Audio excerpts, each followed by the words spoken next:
Doctor Dalip Kaur Tiwana ਦਾ novel ਪੈੜ ਚਾਲ ਦਾ 7ਵਾਂ ਅੰਗ।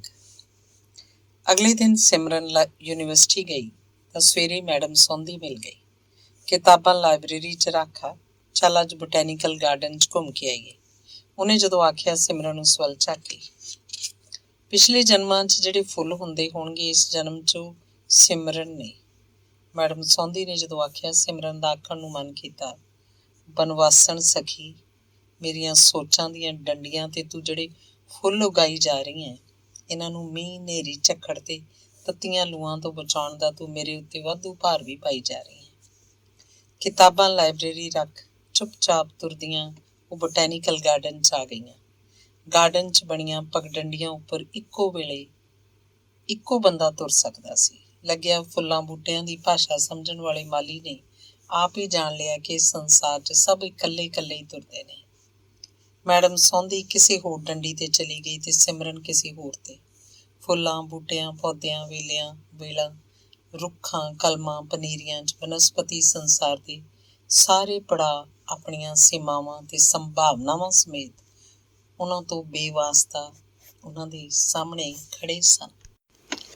ਸਿਮਰਨ ਨੂੰ ਲੱਗਿਆ ਇੱਥੇ ਘੁੰਮਦਿਆਂ ਇਹਨਾਂ ਨੇ ਮੇਰੇ ਨਾਲ ਤੇ ਮੈਂ ਇਹਨਾਂ ਨਾਲ ਕਿੰਨੀਆਂ ਗੱਲਾਂ ਕੀਤੀਆਂ ਨੇ।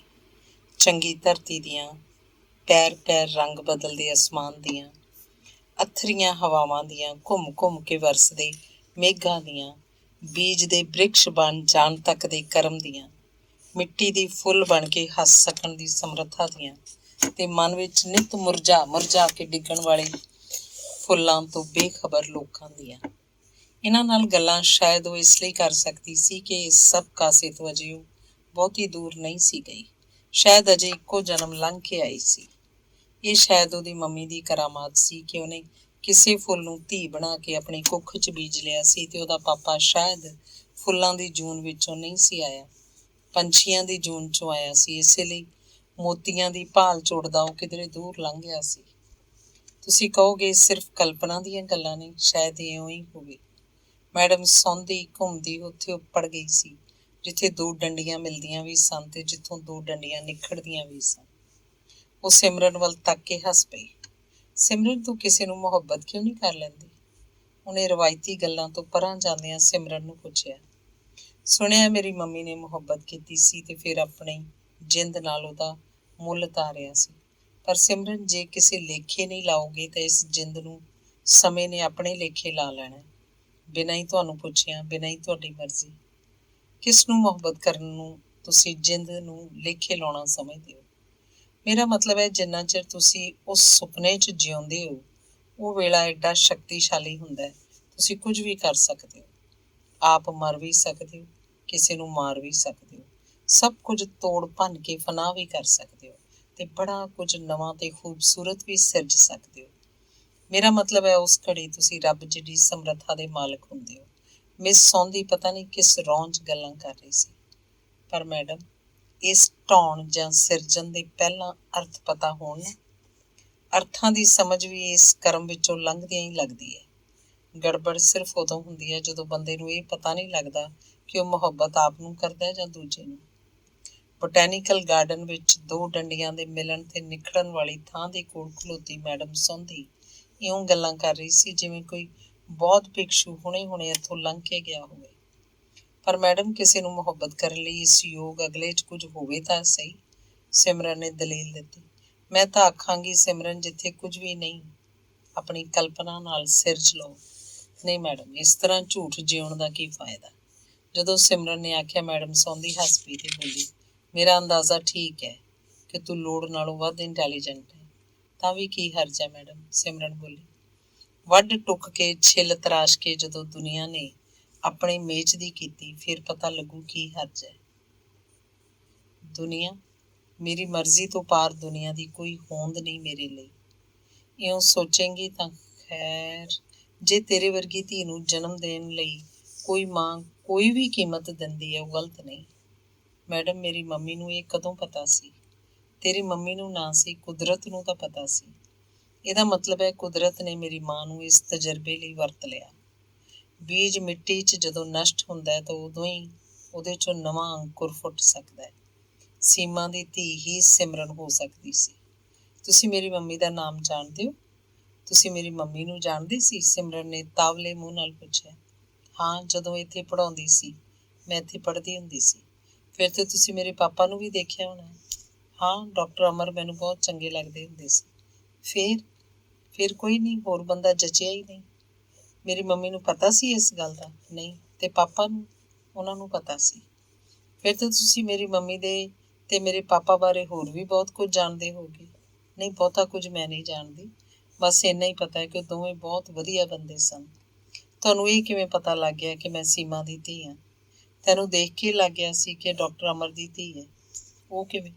ਮੇਰੀ ਸ਼ਕਲ ਤਾਂ ਪਾਪਾ ਨਾਲ ਨਹੀਂ, ਲੋਕ ਆਖਦੇ ਨੇ ਮੰਮੀ ਨਾਲ ਮਿਲਦੀ ਹੈ। ਜੋ ਕੁਝ ਤੇਰੇ 'ਚ ਤੇਰੇ ਪਾਪਾ ਦਾ ਹੈ, ਉਹ ਹੋਰ ਕੋਈ ਨਾ ਸਹੀ ਮੈਂ ਤਾਂ ਪਛਾਣ ਸਕਦੀ ਹਾਂ। ਪਾਪਾ ਤੁਹਾਨੂੰ ਅਜੇ ਵੀ ਯਾਦ ਨੇ? ਹਾਂ। ਕੀ ਇਹ ਨਿਰੀ ਜਜ਼ਬਾਤੀ ਗੱਲ ਨਹੀਂ ਕਿ ਜਿਸ ਬੰਦੇ ਲਈ ਤੁਸੀਂ ਕੋਈ ਅਰਥ ਨਾ ਰੱਖਦੇ ਹੋ, ਉਹ ਤੁਹਾਡੇ ਲਈ ਜ਼ਿੰਦਗੀ ਦੇ ਅਰਥਾਂ ਦੀ ਸੀਮਾ ਬਣ ਜਾਏ? ਸਿਮਰਨ ਨੇ ਪੁੱਛਿਆ। ਤੁਹਾਡੀ ਤਲਾਸ਼ ਹੀ ਰਿਸ਼ਤੇ ਸਿਰਜਦੀ ਹੈ। ਮੇਰੀ ਕਿਸੇ ਤਲਾਸ਼ ਨੇ ਕੋਈ ਰਿਸ਼ਤਾ ਸਿਰਜ ਲਿਆ ਹੋਣਾ? ਬੇਅਰਥ ਕਿਸਮ ਦੇ ਰਿਸ਼ਤਿਆਂ ਦਾ ਕੀ ਫਾਇਦਾ? ਕੀ ਰੱਬ ਨਾਲ ਰਿਸ਼ਤੇ ਨੂੰ ਵੀ ਤੂੰ ਬੇਅਰਥ ਕਿਸਮ ਦਾ ਰਿਸ਼ਤਾ ਆਖੇਂਗੀ? ਅਗਲਾ ਰੱਬ ਬਣਨ ਜੋਗਾ ਤਾਂ ਹੋਵੇ। ਅਗਲਾ ਰੱਬ ਬਣਨ ਜੋਗਾ ਨਾ ਸਹੀ, ਤੁਹਾਡੇ 'ਚ ਉਹਨੂੰ ਰੱਬ ਸਿਰਜ ਸਕਣ ਦੀ ਸਮਰੱਥਾ ਹੋਣੀ ਚਾਹੀਦੀ ਹੈ। ਰੱਬ ਵੀ ਤਾਂ ਲੋਕਾਂ ਨੇ ਹੀ ਸਿਰਜਿਆ, ਇਸੇ ਲਈ ਹਰ ਇੱਕ ਦਾ ਰੱਬ ਉਹਦੇ ਆਪਣੇ ਜਿੱਡਾ ਹੀ ਹੁੰਦਾ ਹੈ। ਤੁਹਾਨੂੰ ਪਤਾ ਕਿੱਥੇ ਨੇ ਪਾਪਾ ਹੁਣ? ਸਿਮਰਨ ਨੇ ਗੱਲ ਬਦਲੀ। ਨਹੀਂ। ਮਿਸ ਸੌਂਦੀ ਨੇ ਜਦੋਂ ਆਖਿਆ, ਸਿਮਰਨ ਦਾ ਜੀ ਜਿਹਾ ਖੁੱਸਿਆ। ਉਹਦਾ ਮਿਸ ਸੌਂਦੀ ਨੂੰ ਕੁਝ ਆਖ ਕੇ ਦਿਲਾਸਾ ਦੇਣ ਨੂੰ ਮਨ ਕੀਤਾ, ਪਰ ਜੋ ਕੁਝ ਵੀ ਉਹਨੇ ਆਖਣਾ ਸੀ ਮੈਡਮ ਸੌਂਦੀ ਉਹ ਸਭ ਜਾਣਦੀ ਸੀ। ਸੋ ਮੈਡਮ ਸੌਂਦੀ ਨੂੰ ਉੱਥੇ ਖੜੀ ਛੱਡ ਕੇ ਸਿਮਰਨ ਡੰਡੀ ਉੱਤੇ ਅਗਾਂਹ ਤੁਰ ਗਈ। ਅਗਾਂਹ ਜਾ ਕੇ ਮਾਲੀ ਤੋਂ ਚਿੱਟੇ ਗੁਲਾਬ ਦਾ ਇੱਕ ਫੁੱਲ ਮੰਗ ਲਿਆ ਤੇ ਲਿਆ ਕੇ ਮੈਡਮ ਸੌਂਦੀ ਨੂੰ ਦਿੱਤਾ। ਉਹ ਹੱਸ ਪਈ। ਫਿਰ ਇਹ ਸਾਰਾ ਕੁਝ ਬੋਟੈਨੀਕਲ ਗਾਰਡਨ ਵਿੱਚ ਹੀ ਛੱਡੋ ਵਾਪਸ ਪਰਤ ਆਈਆਂ। ਕੌਫੀ ਹਾਊਸ ਕੌਫੀ ਪੀਣ ਗਈਆਂ ਤਾਂ ਅੱਗੇ ਬਲਦੇਵ ਬੈਠਾ ਸੀ। ਮੈਂ ਆ ਸਕਦਾ? ਉਹਨੇ ਉੱਥੋਂ ਉੱਠ ਕੇ ਉਹਨਾਂ ਵਾਲੇ ਮੇਜ਼ ਦੇ ਕੋਲ ਆ ਕੇ ਪੁੱਛਿਆ। ਜ਼ਰੂਰ ਜ਼ਰੂਰ, ਮੈਡਮ ਸੌਂਦੀ ਨੇ ਆਖਿਆ ਤੋਂ ਬੈਠ ਗਿਆ। ਮੈਡਮ ਜੀ, ਮਿਸ ਸਿਮਰਨ ਨੂੰ ਹੀ ਸਾਰਾ ਕੁਝ ਦੱਸਦੇ ਰਹਿੰਦੇ ਹੋ, ਕਦੀ ਸਾਨੂੰ ਵੀ ਮਾੜੀ ਮੋਟੀ गाइडेंस दे दिया करो, बलदेव बोलिया। अरे भाई, जिसके हेड साहब गाइड हों उसको और किसी की गाइडेंस की क्या जरूरत है, मैडम सौंदी ने जवाब दिता। कल मैनू तुहाडी दोस्त लवलीन मिली सी। सिमरन ने बलदेव वाल सीधा झाक के आखिया। कित्थे? उन्हें हैरान जिहा होके पुछया। घर आई सी, उन्हें दस्सिया। ਉਹ ਤਾਂ ਬੇਵਕੂਫ ਲੜਕੀ ਹੈ। ਕੀ ਆਖਦੀ ਸੀ? ਬਲਦੇਵ ਨੇ ਹੱਸ ਕੇ ਗੱਲ ਨੂੰ ਸਰਸਰੀ ਬਣਾਉਂਦਿਆਂ ਪੁੱਛਿਆ। ਮੈਡਮ ਸੌਂਦੀ ਨੇ ਘੜੀ ਦੇਖੀ ਤੇ ਕਾਲੀ ਕਾਲੀ ਕੌਫੀ ਮੁਕਾ ਕੇ ਬੋਲੀ, ਯੂ ਵਿਲ ਐਕਸਕਿਊਜ਼ ਮੀ, ਮੇਰਾ ਹੁਣ ਪੀਰੀਅਡ ਹੈ। ਭਾਵ ਸੀ ਕਿ ਉਹ ਵੀ ਛੇਤੀ ਕੱਪ ਖਾਲੀ ਕਰਨ। ਮੈਡਮ ਸੌਂਦੀ ਨੇ ਬਹਿਰੇ ਨੂੰ ਪੈਸੇ ਦੇ ਦਿੱਤੇ। ਕੌਫੀ ਪੀ ਕੇ ਉਹ ਕੌਫੀ ਹਾਊਸ ਤੋਂ ਬਾਹਰ ਜਦੋਂ ਆਏ, ਬਲਦੇਵ ਨੇ ਸਿਮਰਨ ਵੱਲ ਝਾਕ ਕੇ ਆਖਿਆ, ਮੈਡਮ ਨੇ ਤਾਂ ਭਲਾ ਪੀਰੀਅਡ ਲੈਣਾ, ਆਪਾਂ ਇੱਕ ਇੱਕ ਕੱਪ ਹੋਰ ਪੀਂਦੇ ਹਾਂ ਲੌਨ 'ਚ ਬੈਠ ਕੇ। ਹਾਂ ਹਾਂ, ਆਪ ਪੀਓ। ਸਿਮਰਨ ਦੀ ਤਾਂ ਮੈਡਮ ਸੌਂਦੀ ਨੇ ਜਵਾਬ ਦਿੱਤਾ ਤੇ ਆਪ ਕਾਲੇ ਕਦਮ ਪੁੱਟਦੀ ਡਿਪਾਰਟਮੈਂਟ ਵੱਲ ਨੂੰ ਚਲੀ ਗਈ। ਉਹ ਲੌਨ 'ਚ ਆ ਬੈਠੇ। ਬਹਿਰਾ, ਦੋ ਸਪੈਸ਼ਲ ਕੌਫੀ, ਬਲਦੇਵ ਨੇ ਚੁਟਕੀ ਵਜਾ ਕੇ ਆਖਿਆ ਤੇ ਫਿਰ ਸਿਮਰਨ ਵੱਲ ਝਾਕ ਕੇ ਪੁੱਛਣ ਲੱਗਿਆ, ਕੀ ਆਖਦੀ ਸੀ ਲਵਲੀਨ ਫਿਰ? ਆਖਦੀ ਸੀ 2 ਸਾਲ ਤੋਂ ਤੁਹਾਡੇ ਨਾਲ ਉਹਦਾ ਅਫੇਅਰ ਸੀ, ਸਿਮਰਨ ਨੇ ਦੱਸਿਆ। ਇਹੋ ਜਿਹੇ ਅਫੇਅਰ ਤਾਂ ਉਹਨੇ 20 ਨਾਲ ਕੀਤੇ ਹੋਣਗੇ। ਨਾਲੇ ਕੋਈ ਸ਼ਰੀਫ ਕੁੜੀ ਆਖੂਗੀ ਮੇਰਾ ਫਲਾਣੇ ਨਾਲ ਅਫੇਅਰ ਹੈ? ਬਲਦੇਵ ਜ਼ਰਾ ਤਾਕ ਖਾ ਕੇ ਬੋਲਿਆ। ਪਰ ਉਹ ਤਾਂ ਆਖਦੀ ਸੀ ਤੁਸੀਂ ਉਹਦੇ ਗਲ ਹਾਰ ਪਾ ਕੇ ਉਹਨੂੰ ਵਿਆਹ ਦਾ ਵਚਨ ਦਿੱਤਾ ਸੀ, ਸਿਮਰਨ ਬੋਲੀ। ਬਕਦੀ ਹੈ, ਸ਼ਰਾਬ ਪੀ ਕੇ ਕਿਤੇ ਆਖਦਾ ਹੋ।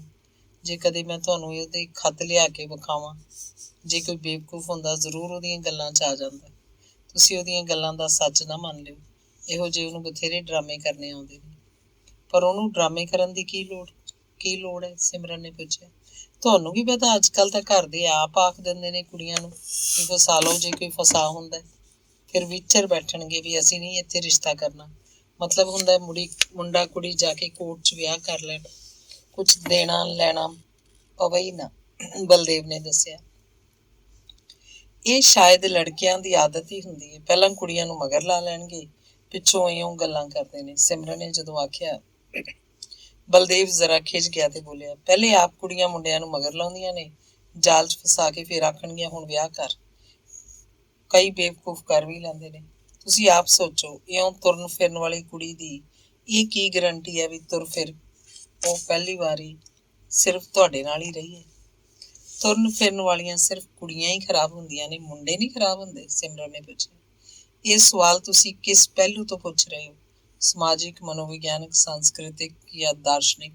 ਬਲਦੇਵ ਨੇ ਜਦੋਂ ਪੁੱਛਿਆ, ਸਿਮਰਨ ਅੱਗੋਂ ਚੁੱਪ ਕਰ ਰਹੀ। ਉਸ ਨਾਲ ਕੋਈ ਬਹਿਸ ਨਹੀਂ ਸੀ ਕਰਨੀ ਚਾਹੁੰਦੀ। ਮੈਂ ਸੱਚੋ ਸੱਚ ਦੱਸਾਂ, ਪਹਿਲੇ ਮੈਨੂੰ ਲੱਗਦਾ ਹੁੰਦਾ ਸੀ ਕਿ ਸਾਰੀਆਂ ਕੁੜੀਆਂ ਇੱਕੋ ਜਿਹੀਆਂ ਹੀ ਹੁੰਦੀਆਂ ਨੇ, ਕਿਸੇ ਵੱਲ ਨਾਲ ਵੀ ਵਿਆਹ ਕਰ ਲਓ। ਪਰ ਹੁਣ ਮੈਨੂੰ ਲੱਗਦਾ ਮੈਂ ਗਲਤ ਸੀ। ਲੜਕੀਆਂ ਤੁਹਾਡੇ ਵਰਗੀਆਂ ਵੀ ਹੁੰਦੀਆਂ ਨੇ। ਤੁਹਾਨੂੰ ਮਿਲਣ ਤੋਂ ਪਿੱਛੋਂ ਬੰਦੇ ਨੂੰ ਹੋਰ ਕਿਸੇ ਕਿਸਮ ਦੀ ਲੜਕੀ ਜੱਚ ਹੀ ਨਹੀਂ ਸਕਦੀ। ਬਲਦੇਵ ਨੇ ਸੰਜੀਦਗੀ ਨਾਲ ਜਦੋਂ ਆਖਿਆ, ਸਿਮਰਨ ਨੂੰ ਹਾਸਾ ਆ ਗਿਆ। ਇਹ ਫਿਲਮੀ ਡਾਇਲਾਗ ਛੱਡੋ ਤੇ ਉਸ ਵਿਚਾਰੀ ਲਵਲੀਨ ਬਾਰੇ ਕੁਝ ਸੋਚੋ। ਸਿਮਰਨ ਨੇ ਜਦੋਂ ਆਖਿਆ, ਬਲਦੇਵ ਨੂੰ ਬਹੁਤ ਗੁੱਸਾ ਲੱਗਿਆ ਤੇ ਬੋਲਿਆ, ਮੈਂ ਆਪਣੇ ਬਾਪ ਦੀ ਕਸਮ ਖਾ ਕੇ ਆਖਦਾ, ਲਵਲੀਨ ਨਾਲ ਮੇਰਾ ਕੋਈ ਅਫੇਅਰ ਨਹੀਂ ਤੇ ਮੈਂ ਕਦੇ ਉਸ ਨਾਲ ਵਿਆਹ ਨਹੀਂ ਕਰਾਂਗਾ। ਅਫੇਅਰ ਹੈ ਨਹੀਂ ਸੀ, ਸਿਮਰਨ ਨੇ ਮਜ਼ਾਕ ਕੀਤਾ। ਇਹੋ ਜਿਹੇ ਅਫੇਅਰ ਤਾਂ ਫਿਰ ਮੇਰੇ 20 ਨਾਲ ਸਨ। ਕੀ ਸਾਰਿਆਂ ਨਾਲ ਹੀ ਮੈਂ ਵਿਆਹ ਕਰਾਂਗਾ? ਬਲਦੇਵ ਤੋਂ ਤੈਸ਼ ਚ ਆਖਿਆ ਗਿਆ। ਉਧਰੋਂ ਲੰਘੇ ਜਾਂਦੇ ਡਾਕਟਰ ਖੇੜਾ ਉਹਨਾਂ ਵੱਲ ਆਏ ਤੇ ਕੋਲ ਪਈ ਕੁਰਸੀ ਖਿੱਚ ਕੇ ਨੇੜੇ ਬੈਠਦੇ ਬੋਲੇ, ਤੁਸੀਂ ਵੀ ਕੋਈ ਕੰਮ ਕੁਮ ਕਰਿਆ ਕਰੋ ਜਾਂ ਸਾਰਾ ਦਿਨ ਗੱਪਾਂ ਹੀ ਮਾਰਦੇ ਰਿਹਾ ਕਰੋਗੇ?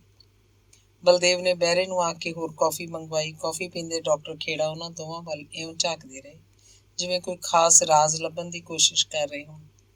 ਹੁਣ ਤਾਂ ਜ਼ਮਾਨੇ ਹੀ ਬਦਲ ਗਏ, ਡਾਕਟਰ ਖੇੜੇ ਨੇ ਪਤਾ ਨਹੀਂ ਕੀ ਸੋਚ ਕੇ ਆਖਿਆ। ਸਿਮਰਨ ਨੂੰ ਵੀ ਲੱਗਿਆ ਹੁਣ ਤਾਂ ਜ਼ਮਾਨੇ ਹੀ ਬਦਲ ਗਏ ਤੇ ਉਹ ਸੋਚਦੀ, ਉਹ ਦੂਰ ਪਿੱਛਾਂ ਪਾਪਾ ਦੇ, ਮੰਮੀ ਦੇ ਤੇ ਮੈਡਮ ਸੌਂਦੀ ਦੇ ਜ਼ਮਾਨੇ ਵੱਲ ਨੂੰ ਜਿਵੇਂ ਪਰਤੀ। ਤੇ ਅੰਗ 8ਵਾਂ। ਖੂਹ ਦੀਆਂ ਟਿੰਡਾਂ ਵਾਂਗ ਸਮਾਂ ਗਿਰਦਾ ਜਾ ਰਿਹਾ ਸੀ। 3 ਮਹੀਨੇ ਲੰਘੀ ਜਾ ਰਹੇ ਸਨ। ਇਹ ਸਭ ਕੀ ਹੈ? ਕੈਬਿਨ 'ਚ ਬੈਠੀ ਸਿਮਰਨ ਨੇ ਝੁੰਝਲਾ ਕੇ ਜਿਵੇਂ ਆਪਣੇ ਆਪ ਤੋਂ ਪੁੱਛਿਆ। ਉਹਦੀ ਕੈਬਿਨ ਦਾ ਆਸਤਾ ਜਿਹਾ ਬੂਹਾ ਖੋਲ੍ਹ ਕੇ ਮਿਸ ਸੌਂਦੀ ਅੰਦਰ ਆ ਗਈ। ਓਹੋ ਮੈਡਮ ਬੈਠੋ ਪਲੀਜ਼, ਸਿਮਰਨ ਨੇ ਆਪਣੀ ਕੁਰਸੀ ਤੋਂ ਉੱਠਦਿਆਂ ਮਿਸ ਸੌਂਦੀ ਨੂੰ ਦੂਜੀ ਕੁਰਸੀ ਵੱਲ ਇਸ਼ਾਰਾ ਕਰਕੇ ਆਖਿਆ। ਤੂੰ ਬਾਹਰ ਹਾਲ 'ਚ ਬੈਠ ਕੇ ਪੜ੍ਹਿਆ ਕਰ, ਕੈਬਿਨ 'ਚ ਬੈਠੀ ਤਾਂ ਤੂੰ ਕਿਧਰੇ ਬਹੁਤ ਦੂਰ ਚਲੀ ਜਾਂਦੀ ਹੈ, ਮਿਸ ਸੌਂਦੀ ਨੇ ਕੁਰਸੀ ਉੱਪਰ ਬੈਠਦਿਆਂ ਆਖਿਆ। ਮੈਡਮ ਤੁਸੀਂ ਇਸ ਸਭ ਕਾਸੇ ਵਿੱਚੋਂ ਕਿਵੇਂ ਲੰਘ ਗਏ? ਸਿਮਰਨ ਨੇ ਸਿੱਧਾ ਹੀ ਪੁੱਛ ਲਿਆ। ਜੋ ਕੁਝ ਸਿਮਰਨ ਨੇ ਪੁੱਛਿਆ ਸੀ ਮਿਸ ਸੌਂਦੀ ਸਮਝ ਗਈ ਸੀ। ਬੋਲੀ, ਆਪਣੇ ਮਨ ਅੰਦਰ ਵੇਲੇ ਕੁ ਵੇਲੇ ਜਿਹੜੇ ਲੋਕ ਪਨਾਹ ਨਹੀਂ ਲੈ ਸਕਦੇ, ਬਹੁਤਾ ਮੁਸ਼ਕਿਲ ਉਹਨਾਂ ਨੂੰ ਹੁੰਦਾ ਹੈ। ਬੰਦੇ ਦੇ ਅੰਦਰਲੇ ਦੇ ਤੇ ਬਾਹਰਲੇ ਜੇ ਵੱਖਰੇ ਵੱਖਰੇ ਸੰਸਾਰ ਹੋਣ, ਉਹ ਦੂਰੀ ਜ਼ਿੰਦਗੀ 'ਚ ਕਿਧਰੇ ਉਲਝ ਜਿਹਾ ਨਹੀਂ ਜਾਂਦਾ? ਸਿਮਰਨ ਨੇ ਪੁੱਛਿਆ। ਤੇਰਾ ਖਿਆਲ ਹੈ ਜੇ ਕਿਸੇ ਕੋਲ ਵਿਹੜਾ ਫੁੱਲ ਬੀਜਣ ਜੋਗਾ ਨਹੀਂ, ਉਹ ਆਪਣੇ ਮਨ ਵਿੱਚ ਵੀ ਫੁੱਲ ਨਾ ਉਗਾਏ? ਮਿਸ ਸੌਂਦੀ ਨੇ ਹੱਸ ਕੇ ਪੁੱਛਿਆ। ਨਹੀਂ ਮੈਡਮ ਜੀ, ਮੇਰਾ ਮਤਲਬ ਸੀ ਆਪਣੇ ਮਨ ਦੇ ਫੁੱਲਾਂ ਪਿੱਛੇ ਭਟਕਦਾ ਜੇ ਕੋਈ ਆਪਣੇ ਵਿਹੜੇ ਨੂੰ ਹੀ ਭੁੱਲ ਜਾਏ ਤਾਂ। ਸਿਮਰਨ, ਕਈ ਵਾਰੀ ਮੈਨੂੰ ਤੇਰਾ ਫਿਕਰ ਲੱਗ ਜਾਂਦਾ ਹੈ। ਸੋਚਾਂ 'ਚ ਜਿਹੜਾ ਬੰਦਾ ਏਡੀ ਦੂਰ ਲੰਘ ਜਾਂਦਾ ਹੈ, ਉਹ ਬਹੁਤਾ ਇਕੱਲਾ ਹੋ ਜਾਂਦਾ ਹੈ। ਮੈਡਮ ਇਹ ਖਬਰ ਤੁਸੀਂ ਪੜ੍ਹੀ ਹੈ? ਸਿਮਰਨ ਨੇ ਆਪਣੇ ਪਰਸ 'ਚੋਂ ਤੈਅ ਕਰਕੇ ਪਾਇਆ ਅਖਬਾਰ ਦਾ ਇੱਕ ਸਫ਼ਾ ਸਿੱਧਾ ਕਰਕੇ ਮੈਡਮ ਸੌਂਦੀ ਨੂੰ ਫੜਾਉਂਦਿਆਂ ਇੱਕ ਤਸਵੀਰ ਵੱਲ ਇਸ਼ਾਰਾ ਕਰਕੇ ਪੁੱਛਿਆ। ਬਾਗੀ ਨੂੰ ਫੜਾਉਣ ਜਾਂ ਪੱਕੀ ਸੂਹ ਦੇਣ ਵਾਲੇ ਨੂੰ 10,000 ਇਨਾਮ। ਤਸਵੀਰ ਦੇ ਹੇਠਾਂ ਲਿਖਿਆ ਸੀ। ਤਸਵੀਰ ਦੇ ਉੱਪਰ ਉਸ ਬਾਗੀ ਦਾ ਨਾਮ ਦਿੱਤਾ ਹੋਇਆ ਸੀ, ਦਰਸ਼ਨ।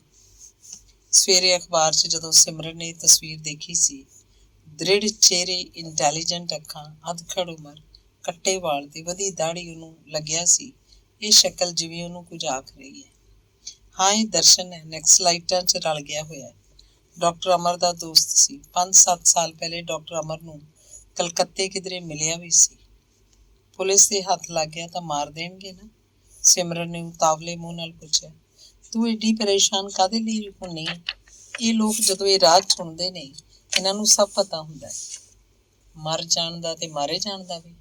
ਹਾਂ, ਬੇਅਰਥ ਜ਼ਿੰਦਗੀ ਜਿਉਣ ਨਾਲੋਂ ਅਰਥ ਭਰਪੂਰ ਮੌਤ ਨੂੰ ਵਧੇਰੇ ਪਸੰਦ ਕਰਦੇ ਨੇ। ਨਾਲੇ ਇਹ ਕੋਈ ਨਵੀਂ ਗੱਲ ਨਹੀਂ, ਦਰਸ਼ਨ ਬਾਰੇ ਇਹ ਐਲਾਨ ਕਈ ਵਾਰੀ ਛਪ ਚੁੱਕਿਆ, ਪਰ 10,000 ਰੁਪਏ ਦੀ ਖਾਤਰ ਕੋਈ ਵੀ ਇਹਨੂੰ ਫੜਾਏਗਾ ਨਹੀਂ। ਮੈਡਮ ਅਸਲ 'ਚ ਇਹ ਲੋਕ ਚਾਹੁੰਦੇ ਕੀ ਨੇ? ਸਿਮਰਨ ਦਰਸ਼ਨ ਬਾਰੇ ਪੁੱਛ ਕੇ ਅਸਲ 'ਚ ਆਪਣੇ ਪਾਪਾ ਬਾਰੇ ਪੁੱਛ ਰਹੀ ਸੀ।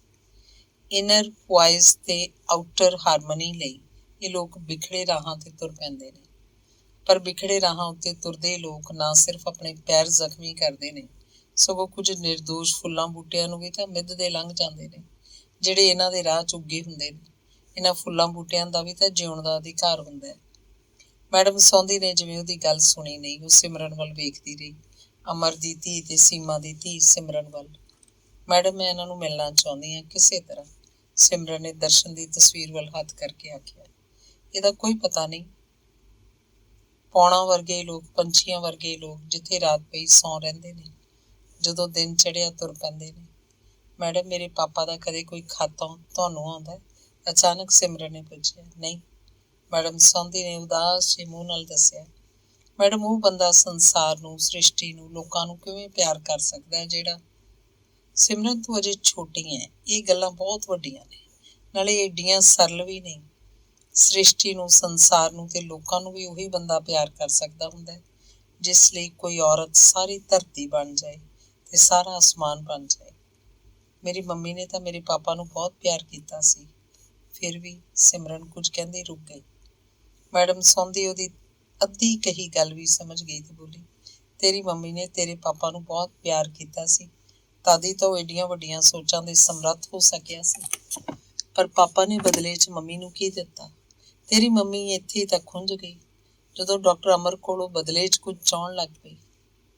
ਉਹਨੂੰ ਜਿਉਂਦਿਆਂ ਰਹਿਣ ਲਈ ਕੁਝ ਤਾਂ ਚਾਹੀਦਾ ਸੀ। ਸਿਮਰਨ ਨੇ ਡੂੰਘਾ ਸਾਹ ਭਰ ਕੇ ਆਖਿਆ। ਜਿਉਂਦਿਆਂ ਰਹਿਣ ਲਈ ਕੁਝ ਉਹਨੂੰ ਉਦੋਂ ਹੀ ਚਾਹੀਦਾ ਸੀ ਜਦੋਂ ਉਹ ਆਪਣੇ ਆਪ ਨੂੰ ਅਮਰ ਨਾਲੋਂ ਵੱਖ ਕਰਕੇ ਸੋਚਣ ਲੱਗ ਪਈ। ਨਹੀਂ ਤਾਂ ਅਮਰ ਉਸਦਾ ਸੀ, ਅਮਰ ਦੀ ਧੀ ਉਹਦੀ ਸੀ। ਸਿਰਫ ਉਹ ਅਮਰ ਦੇ ਸੁਪਨੇ ਆਪਣੇ ਸੁਪਨੇ ਨਾ ਬਣਾ ਸਕੀ ਤੇ ਅਮਰ ਨੂੰ ਪਿੱਠ ਦੇ ਕੇ ਚਲੀ ਗਈ। ਮੈਡਮ, ਆਪਣੀ ਜ਼ਿੰਦਗੀ ਇਉਂ ਹਾਰ ਦੇਣੀ।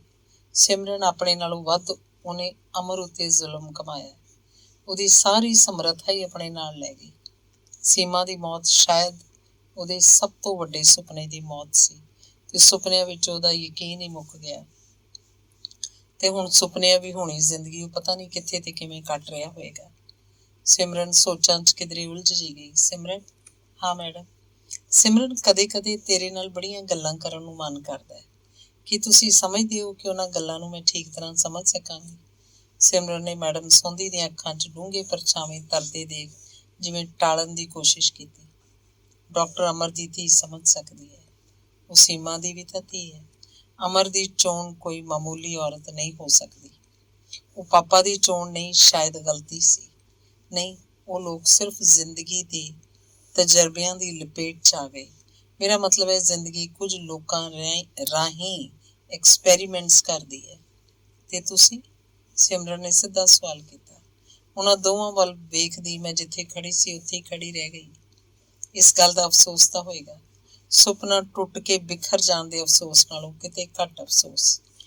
ਤੁਹਾਨੂੰ ਪਤਾ ਸੀ ਪਾਪਾ ਵਿਆਹੇ ਹੋਏ ਨੇ, ਫਿਰ ਵੀ ਤੁਸੀਂ ਉਹਨਾਂ ਨੂੰ ਆਪਣਾ ਸੁਪਨਾ ਬਣਾ ਲਿਆ।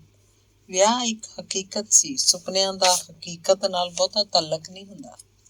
ਹੁਣ ਤਾਂ ਮੈਂ ਸਮਝਦੀ ਹਾਂ ਡਾਕਟਰ ਅਮਰ ਇੱਕ ਕਲਾਕਾਰ ਕੁੜੀ ਦਾ ਸੁਪਨਾ ਸੀ। ਸ਼ਾਇਦ ਇਸੇ ਕਰਕੇ ਮੈਨੂੰ ਚੰਗਾ ਲੱਗਣ ਲੱਗ ਪਿਆ ਸੀ। ਤੁਸੀਂ ਪਾਪਾ ਨੂੰ ਦੱਸ ਦੇਣਾ ਸੀ। ਮੈਡਮ ਸੌਂਦੀ ਸਿਮਰਨ ਦੀ ਇਸ ਕਮਲੀ ਗੱਲ ਉੱਪਰ ਹੱਸ ਪਈ। ਫਿਰ ਆਖਣ ਲੱਗੀ, ਦੇਖਦੀ ਸੀ ਸੀਮਾ ਦੇ ਪਿਆਰ ਨੇ ਉਹਨੂੰ ਇੰਨਾ ਤੋੜਿਆ ਹੈ, ਮੈਂ ਉਹਨੂੰ ਹੋਰ ਨਹੀਂ ਸੀ ਤੋੜਨਾ ਚਾਹੁੰਦੀ। ਹੋ ਸਕਦਾ ਮੇਰੀ ਮੰਮੀ ਤੋਂ ਮਗਰੋਂ ਤੁਹਾਡੇ ਕਾਰਨ ਉਹ ਸੰਭਲ ਜਾਂਦੇ। ਨਹੀਂ ਸਿਮਰਨ, ਮੁਹੱਬਤ ਕਰਨ ਵਾਲੀ ਔਰਤ ਆਦਮੀ ਨੂੰ ਇੱਕ ਪੈਡੈਸਟਲ ਉੱਪਰ ਬਿਠਾ ਕੇ ਇੰਨਾ ਵਲਦੀ ਹੈ ਕਿ ਸਾਹ ਲੈਣ ਜੋਗਾ ਰਾਹ ਵੀ ਨਹੀਂ ਦਿੰਦੀ। ਫਿਰ ਉਹ ਜਾਂ ਟੁੱਟ ਜਾਏਗਾ ਜਾਂ ਨੱਠ ਜਾਏਗਾ। ਤੁਸੀਂ ਤਾਂ ਇਹ ਸਭ ਕੁਝ ਸਮਝਦੇ ਸੀ, ਸ਼ਾਇਦ ਸਿਰਫ ਹੁਣ ਸਮਝਦੀ ਹਾਂ। ਇਸ ਤੋਂ ਇਹੀ ਚੰਗਾ ਹੈ ਕਿ ਬੰਦਾ ਇਸ ਪਾਸੇ ਜਾਵੇ ਨਾ, ਖੁਦ ਕਮਾਏ, ਆਰਾਮ ਨਾਲ ਜੀਏ। ਪਰ ਬੰਦੇ ਦੀ ਲੋੜ ਸਿਰਫ ਰੋਟੀ ਨਹੀਂ ਹੁੰਦੀ ਸਿਮਰਨ। ਕੁਦਰਤ ਤੁਹਾਨੂੰ ਇਸੇ ਲਈ ਨਹੀਂ ਸਿਰਜਦੀ ਕਿ ਰੋਟੀ ਖਾਓ, ਵਕਤ ਲੰਘਾਓ ਤੇ ਮਰ ਜਾਓ। ਕੁਦਰਤ ਤੁਹਾਡੇ ਰਾਹੀਂ ਆਪਣੇ ਆਪ ਨੂੰ ਅਗਾਂਹ ਤੋਰਦੀ ਹੈ। ਉਹਦੇ ਸਿਰਜਣਾਤਮਕ ਕਰਮ 'ਚ ਭਾਈਵਾਲ ਬਣਨ ਦੀ ਜ਼ਿੰਮੇਵਾਰੀ ਤੁਹਾਡੇ ਸਿਰ ਹੁੰਦੀ ਹੈ। ਇਹਦਾ ਮਤਲਬ ਹੈ ਤੁਸੀਂ ਕੁਦਰਤ ਦੀ ਇੱਛਾ ਨੂੰ ਉਲੰਘ ਕੇ ਜੀਏ। ਇਸੇ ਲਈ ਤਾਂ ਕੁਦਰਤ ਦਾ ਕਹਿਰ ਤੁਹਾਨੂੰ ਝੱਲਣਾ ਪੈਂਦਾ ਹੈ। ਕੁਦਰਤ ਦਾ ਕਹਿਰ? ਸਿਮਰਨ ਨੇ ਪੁੱਛਿਆ। ਵਕਤ, ਲੋਕ, ਪਸ਼ੂ, ਪੰਛੀ, ਬਨਸਪਤੀ ਤੁਹਾਨੂੰ ਉੱਥੇ ਖਲੋਤਿਆਂ ਛੱਡ ਜਦੋਂ ਅਗਾਂਹ ਲੰਘ ਜਾਂਦੇ ਨੇ ਤਾਂ ਤੁਸੀਂ ਬਹੁਤ ਇਕੱਲੇ ਰਹਿ ਜਾਂਦੇ ਹੋ। ਨਹੀਂ ਮੈਡਮ, ਸ਼ਾਇਦ ਇਸ ਤੋਂ ਵੀ ਵੱਧ। ਔਰਤ ਨੂੰ ਨਾ ਪ੍ਰਵਾਨ ਪੈ ਸਕਣ ਦੇ ਅਹਿਸਾਸ ਦਾ ਸੰਤਾਪ ਔਖਿਆਂ ਕਰਦਾ ਹੋਵੇਗਾ, ਕਿਉਂਕਿ ਆਪਣੇ ਆਪ ਵਿੱਚ ਉਹਦਾ ਕੋਈ ਮੁੱਲ ਨਹੀਂ। ਪ੍ਰਵਾਨ ਪੈ ਸਕਣਾ ਹੀ ਉਹਦਾ ਮੁੱਲ ਹੈ। ਉਹਨੇ ਆਪਣੇ ਆਪ ਲਈ ਜੀਣਾ ਅਜੇ ਸਿੱਖਿਆ ਨਹੀਂ। ਸਿਮਰਨ, ਇਹੀ ਗੱਲ ਕਈ ਵਾਰੀ ਮੈਨੂੰ ਫਿਕਰ ਲਾ ਦਿੰਦੀ ਹੈ ਕਿ ਤੂੰ ਲੋੜ ਨਾਲੋਂ ਵੱਧ ਇੰਟੈਲੀਜੈਂਟ ਹੋਣਾ ਫਿਕਰ ਵਾਲੀ ਗੱਲ ਹੁੰਦੀ ਹੈ ਮੈਡਮ? ਸਿਮਰਨ ਨੇ ਹੱਸ ਕੇ ਪੁੱਛਿਆ। ਜਿੱਥੇ ਮੈਜੋਰਿਟੀ ਲੋਕ ਇੰਟੈਲੀਜੈਂਟ ਨਾ ਹੋਣ ਉੱਥੇ ਫਿਕਰ ਵਾਲੀ ਹੀ ਹੁੰਦੀ ਹੈ। ਮੈਡਮ, ਤੁਸੀਂ ਜੋ ਫੈਸਲਾ ਕਰ ਲਿਆ ਉਹਨੂੰ ਤੁਸੀਂ ਤਕੜੀ ਔਰਤ ਦਾ ਫੈਸਲਾ ਸਮਝਦੇ ਹੋ? ਸਿਮਰਨ, ਸਾਡਾ ਇਤਿਹਾਸ ਤੇ ਮਿਥਿਹਾਸ ਔਰਤ ਦਾ ਤਕੜੀ ਜਾਂ ਮਾੜੀ ਹੋਣਾ ਇਸ ਗੱਲ ਨੂੰ ਨਹੀਂ ਬਣਾਉਂਦਾ ਕਿ ਉਹ ਕੀ ਕੁਝ ਕਰ ਸਕਦੀ ਹੈ, ਸਗੋਂ ਇਸ ਨੂੰ ਬਣਾਉਂਦਾ ਹੈ ਕਿ ਉਹ ਕੀ ਕੁਝ ਜਰਦੀ ਹੈ। ਪਾਰਵਤੀ, ਅਹਲਿਆ, ਸੀਤਾ, ਦ੍ਰੋਪਦੀ ਅਜੇ ਵੀ ਸਾਡੇ ਅੰਦਰ ਜਿਉਂਦੀਆਂ ਨੇ। ਪਰ ਮੈਡਮ, ਕੁਝ ਤਕੜੀਆਂ ਔਰਤਾਂ ਨੇ ਵਿਦਰੋਹ ਵੀ ਕੀਤਾ ਹੈ, ਜਿਵੇਂ ਗਾਰਗੀ, ਹੀਰ, ਸੱਸੀ। ਪਰ ਸਿਮਰਨ, ਗਾਰਗੀ ਦਾ ਤਾਂ ਮੈਨੂੰ ਪਤਾ ਨਹੀਂ, ਕਿਉਂਕਿ ਆਖਦੇ ਨੇ ਉਹ ਰਿਸ਼ੀਆਂ ਨੂੰ ਬਹਿਸ 'ਚ ਹਰਾ ਦਿੰਦੀ ਸੀ, ਜਿਸ ਕਰਕੇ ਉਹਦਾ ਕੋਈ ਸੰਵਾਦ ਸ਼ਾਸਤਰਾਂ ਦੀ ਸਿਰਜਣਾ ਵੇਲੇ ਵਿੱਚ ਨਹੀਂ ਪਾਇਆ ਗਿਆ। ਹੀਰ ਨੂੰ ਮੈਂ ਤਕੜੀ ਔਰਤ ਨਹੀਂ ਮੰਨਦੀ। ਉਹ ਇੱਕ ਮਰਦ ਲਈ, ਇੱਕ ਮਰਦ ਦੇ ਸਹਾਰੇ ਅੱਕੀ ਹੁੰਦੀ ਹੈ। ਫਰਜ਼ ਕਰੋ ਉਹੀ ਰਾਂਝਾ ਕੱਲ ਨੂੰ ਉਹਨੂੰ ਮਾਲ ਟਰੀਟ ਕਰਦਾ, ਫਿਰ ਉਹ ਕੀ ਕਰਦੀ? ਸੱਸੀ, ਸੋਹਣੀ, ਇਹਨਾਂ ਵਿਦਰੋਹੀ ਕੁੜੀਆਂ ਕੋਲ ਇੱਕ ਬੰਦੇ ਲਈ ਮਰ ਮਿਟਣ ਤੋਂ ਬਿਨਾਂ ਜਿਉਣ ਦਾ ਕੋਈ ਮਾਡਲ ਨਹੀਂ। ਮੈਡਮ ਸੌਂਦੀ ਦੱਸਦੀ ਗਈ। ਸਿਮਰਨ ਕੁਝ ਨਹੀਂ ਬੋਲੀ। ਮੈਡਮ ਸੌਂਦੀ ਫਿਰ ਬੋਲੀ, ਸਿਮਰਨ, ਮੈਨੂੰ ਬੜੀ ਵਾਰੀ ਤੇਰਾ ਖਿਆਲ ਆ ਜਾਂਦਾ ਹੈ। ਤਾਂ ਮੈਡਮ, ਇਹੀ ਤੁਹਾਡਾ ਵੀਕ ਪੁਆਇੰਟ ਹੈ ਕਿ ਤੁਸੀਂ ਆਪਣੀ ਥਾਂ ਦੂਜਿਆਂ ਦਾ ਹੀ ਖਿਆਲ ਰੱਖਦੇ ਹੋ। ਤੁਸੀਂ ਕਿਉਂ ਮੇਰੇ ਬਾਰੇ ਸੋਚਦੇ ਹੋ? ਮੈਂ ਕੌਣ ਹਾਂ ਤੁਹਾਡੀ? ਤੁਸੀਂ ਆਪਣੇ ਬਾਰੇ ਕਿਉਂ ਨਹੀਂ ਸੋਚਦੇ ਕਿ ਜਦੋਂ ਬੁੱਢੇ ਹੋ ਜਾਓਗੇ, ਜਦੋਂ ਨੌਕਰੀ ਨਹੀਂ ਕਰ ਰਹੇ ਹੋਗੇ, ਫਿਰ ਦਿਨ ਕਿਵੇਂ ਲੰਘਣਗੇ, ਰਾਤਾਂ ਕਿਵੇਂ ਲੰਘਣਗੀਆਂ, ਘਰ ਦਾ ਖਰਚ ਕਿਵੇਂ ਚੱਲੇਗਾ, ਕੌਣ ਕੋਲ ਹੋਏਗਾ? ਮੈਡਮ, ਤੁਸੀਂ ਵਿਆਹ ਕਿਉਂ ਨਹੀਂ ਕੀਤਾ?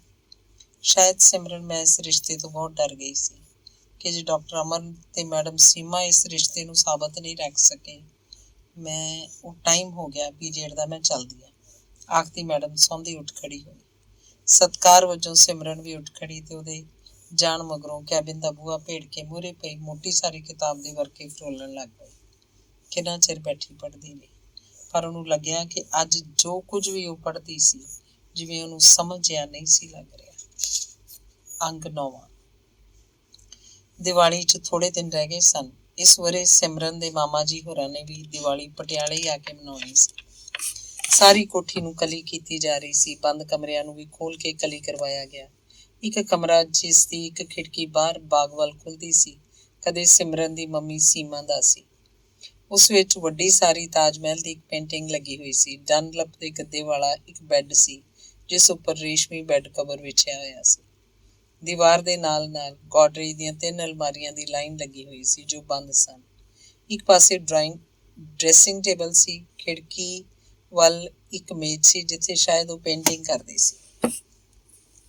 ਬੀਜੀ, ਅਲਮਾਰੀ 'ਚ ਕੀ ਹੈ? ਸਿਮਰਨ ਨੇ ਪੁੱਛਿਆ। ਕਿਤਾਬਾਂ ਨੇ ਸੀਮਾ ਦੀਆਂ। ਖਰਾਬ ਹੋ ਗਈਆਂ ਹੋਣਗੀਆਂ, ਪਈਆਂ। ਨਹੀਂ, ਗਰਮੀਆਂ 'ਚ ਮੈਂ ਹਰੇਕ ਸਾਲ ਧੁੱਪ ਲਵਾ ਕੇ ਜਾਂਦੀ ਰਹੀ ਹਾਂ। ਮੈਂ ਦੇਖ ਲਵਾਂ? ਸਿਮਰਨ ਨੇ ਪੁੱਛਿਆ। ਬੀਜੀ ਅੰਦਰ ਗਏ, ਚਾਬੀਆਂ ਲੈ ਆਏ। ਸਿਮਰਨ ਨੂੰ ਫੜਾਉਂਦੇ ਬੋਲੇ, ਉਵੇਂ ਹੀ ਬੰਦ ਕਰ ਦੇਈਂ ਦੇਖ ਕੇ। ਸਿਮਰਨ ਨੇ ਪਹਿਲੀ ਅਲਮਾਰੀ ਖੋਲੀ। ਸਭ ਤੋਂ ਉੱਪਰਲੇ ਖਾਨੇ 'ਚ ਵੱਡੇ ਸਾਈਜ਼ ਦੀਆਂ ਕਿਤਾਬਾਂ ਸਨ। 4 ਵੇਦ, ਪੁਰਾਣ, ਮਹਾਭਾਰਤ, ਰਾਮਾਇਣ ਤੇ 10 ਜਿਲਦਾਂ 'ਚ ਅਰਥਾਂ ਸਮੇਤ ਗੁਰੂ ਗ੍ਰੰਥ ਸਾਹਿਬ।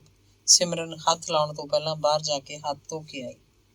ਉਹਦੇ ਹੇਠਲੇ 2 ਖਾਨਿਆਂ 'ਚ ਵਰਲਡ ਕਲਾਸਿਕਸ ਦਾ 40 ਕਿਤਾਬਾਂ ਦਾ ਸੈੱਟ ਚਿਣਿਆ ਹੋਇਆ ਸੀ। ਇਸ 'ਚ ਮਨੂ ਸਿਮਰਤੀ ਤੋਂ ਲੈ ਕੇ ਮਾਰਕਸ ਦੀ ਦਾਸ ਕੈਪੀਟਲ ਤੱਕ ਸੰਸਾਰ ਪ੍ਰਸਿੱਧ ਸਭ ਕਿਤਾਬਾਂ ਪਈਆਂ ਸਨ। ਪਲ ਭਰ ਸਿਮਰਨ ਉਹਨਾਂ ਵੱਲ ਤੱਕਦੀ ਰਹੀ। ਉਹਨਾਂ ਨੂੰ ਪੜ੍ਹਨ ਵਾਲੀ ਆਪਣੀ ਮੰਮੀ ਬਾਰੇ ਸੋਚਦੀ ਰਹੀ। ਉਸ ਘੜੀ ਆਪਣੇ ਮਨ 'ਚ ਉਹਨੂੰ ਧਰਤੀ ਤੋਂ ਅਸਮਾਨ ਵੱਲ ਜਾਂਦੀ ਇੱਕ ਪੌੜੀ ਦਿਸੀ, ਜਿਸ ਉੱਪਰ ਉਹਦੀ ਮੰਮੀ ਬਹੁਤ ਉੱਚੀ ਚੜ੍ਹੀ ਜਾ ਰਹੀ ਸੀ। ਮੰਮੀ ਉਹਦਾ ਜਿਵੇਂ ਹਾਕ ਮਾਰਨ ਨੂੰ ਮਨ ਕੀਤਾ। ਆਪਣੀ ਚੁੰਨੀ ਦੇ ਲੜ ਨਾਲ ਕਿਤਾਬਾਂ ਪੂੰਝ ਕੇ ਸਿਮਰਨ ਨੇ ਅਲਮਾਰੀ ਬੰਦ ਕਰ ਦਿੱਤੀ ਤੇ ਫਿਰ ਦੂਜੀ ਖੋਲੀ। ਇੱਕ ਇੱਕ ਕਿਤਾਬ ਖੋਲ ਕੇ ਸਿਮਰਨ ਦੇਖਦੀ ਰਹੀ।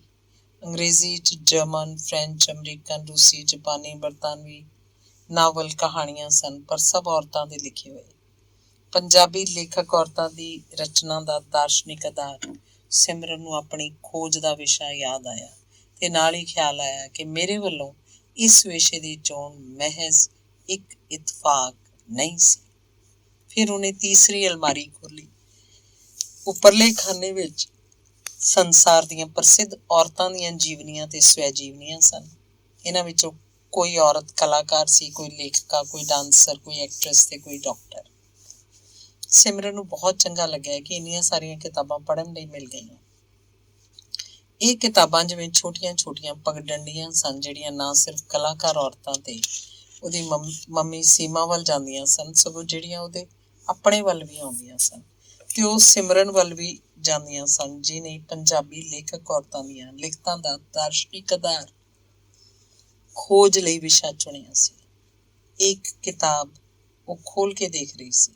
ਇਹ ਕਿਤਾਬ ਪੌਰਾਣਿਕ ਔਰਤਾਂ ਡਾਕਟਰ ਅਮਰ ਵੱਲੋਂ ਸੀਮਾ ਨੂੰ ਉਹਦੇ ਜਨਮ ਦਿਨ ਉੱਪਰ ਦਿੱਤੀ ਗਈ ਸੀ। ਲਿਖਿਆ ਸੀ ਟੂ ਸੀਮਾ ਵਿਦ ਲਵ। ਸਿਮਰਨ ਨੇ ਇਹ ਕਿਤਾਬ ਪੜ੍ਹਨ ਲਈ ਬਾਹਰ ਰੱਖ ਲਈ। ਬੈੱਡ ਉੱਪਰ ਬੈਠ ਕੇ ਜਦੋਂ ਖੋਲ ਕੇ ਦੇਖਣ ਲੱਗੀ, ਵਿੱਚ ਇੱਕ ਤਸਵੀਰ ਪਈ ਸੀ, ਡਾਕਟਰ ਅਮਰ ਤੇ ਸੀਮਾ ਦੀ ਇਕੱਠਿਆਂ ਦੀ। ਸ਼ਾਇਦ ਸੀਮਾ ਦੇ ਜਨਮ ਦਿਨ ਉੱਪਰ ਹੀ ਕਿਸੇ ਨੇ ਖਿੱਚੀ ਹੋਵੇ। ਸੀਮਾ ਚਾਹ ਦਾ ਦੂਜਾ ਕੱਪ ਬਣਾ ਰਹੀ ਸੀ ਤੇ ਡਾਕਟਰ ਅਮਰ ਚਾਹ ਪੀ ਰਿਹਾ ਸੀ। ਸਿਮਰਨ ਵੀ ਜਿਵੇਂ ਉੱਥੇ ਜਾ ਪਹੁੰਚੀ। ਉਹ ਆਪਣੇ ਮਾਪਿਓ ਨੂੰ ਗੱਲਾਂ ਕਰਦੇ ਹੱਸਦੇ ਦੇਖ ਰਹੀ ਸੀ, ਪਰ ਤਸਵੀਰ ਵਿੱਚ ਤਾਂ ਸੀਮਾ ਚੁੱਪਚਾਪ ਨੀਵੀਂ ਪਾਈ ਕੇਤਲੀ ਚੋਂ ਕੱਪ ਵਿੱਚ ਚਾਹ ਪਾ ਰਹੀ ਸੀ ਤੇ ਅਮਰ ਚਾਹ ਪੀ ਰਿਹਾ ਸੀ। ਸਿਮਰਨ ਨੇ ਉੱਠ ਕੇ ਅਲਮਾਰੀ ਬੰਦ ਕਰ ਦਿੱਤੀ। ਬਾਹਰ ਆ ਕੇ ਬੇਜੀ ਨੂੰ ਚਾਬੀਆਂ ਮੋੜਦੀ ਬੋਲੀ, ਬੇਜੀ ਮੈਂ ਇੱਕ ਕਿਤਾਬ ਲਈ ਹੈ, ਇਸ ਉੱਪਰ ਕਾਗਜ਼ ਚੜਾ ਲਈ। ਸੀਮਾ ਮੈਲੀਆਂ ਨਹੀਂ ਸੀ ਕਰਦੀ ਆਪਣੀਆਂ ਕਿਤਾਬਾਂ, ਬੇਜੀ ਨੇ ਦੱਸਿਆ। ਬਸ ਇਹੀ ਕਿਤਾਬਾਂ ਸੀ ਮੰਮੀ ਦੀਆਂ। ਨਾ ਜਾਣੇ ਕਿਉਂ ਸਿਮਰਨ ਨੇ ਪੁੱਛਿਆ। ਇਹ ਤਾਂ ਉਹ ਨੇ ਜਿਹੜੀਆਂ ਉਹ ਕਿਸੇ ਨੂੰ ਨਹੀਂ ਸੀ ਦਿੰਦੀ ਹੁੰਦੀ।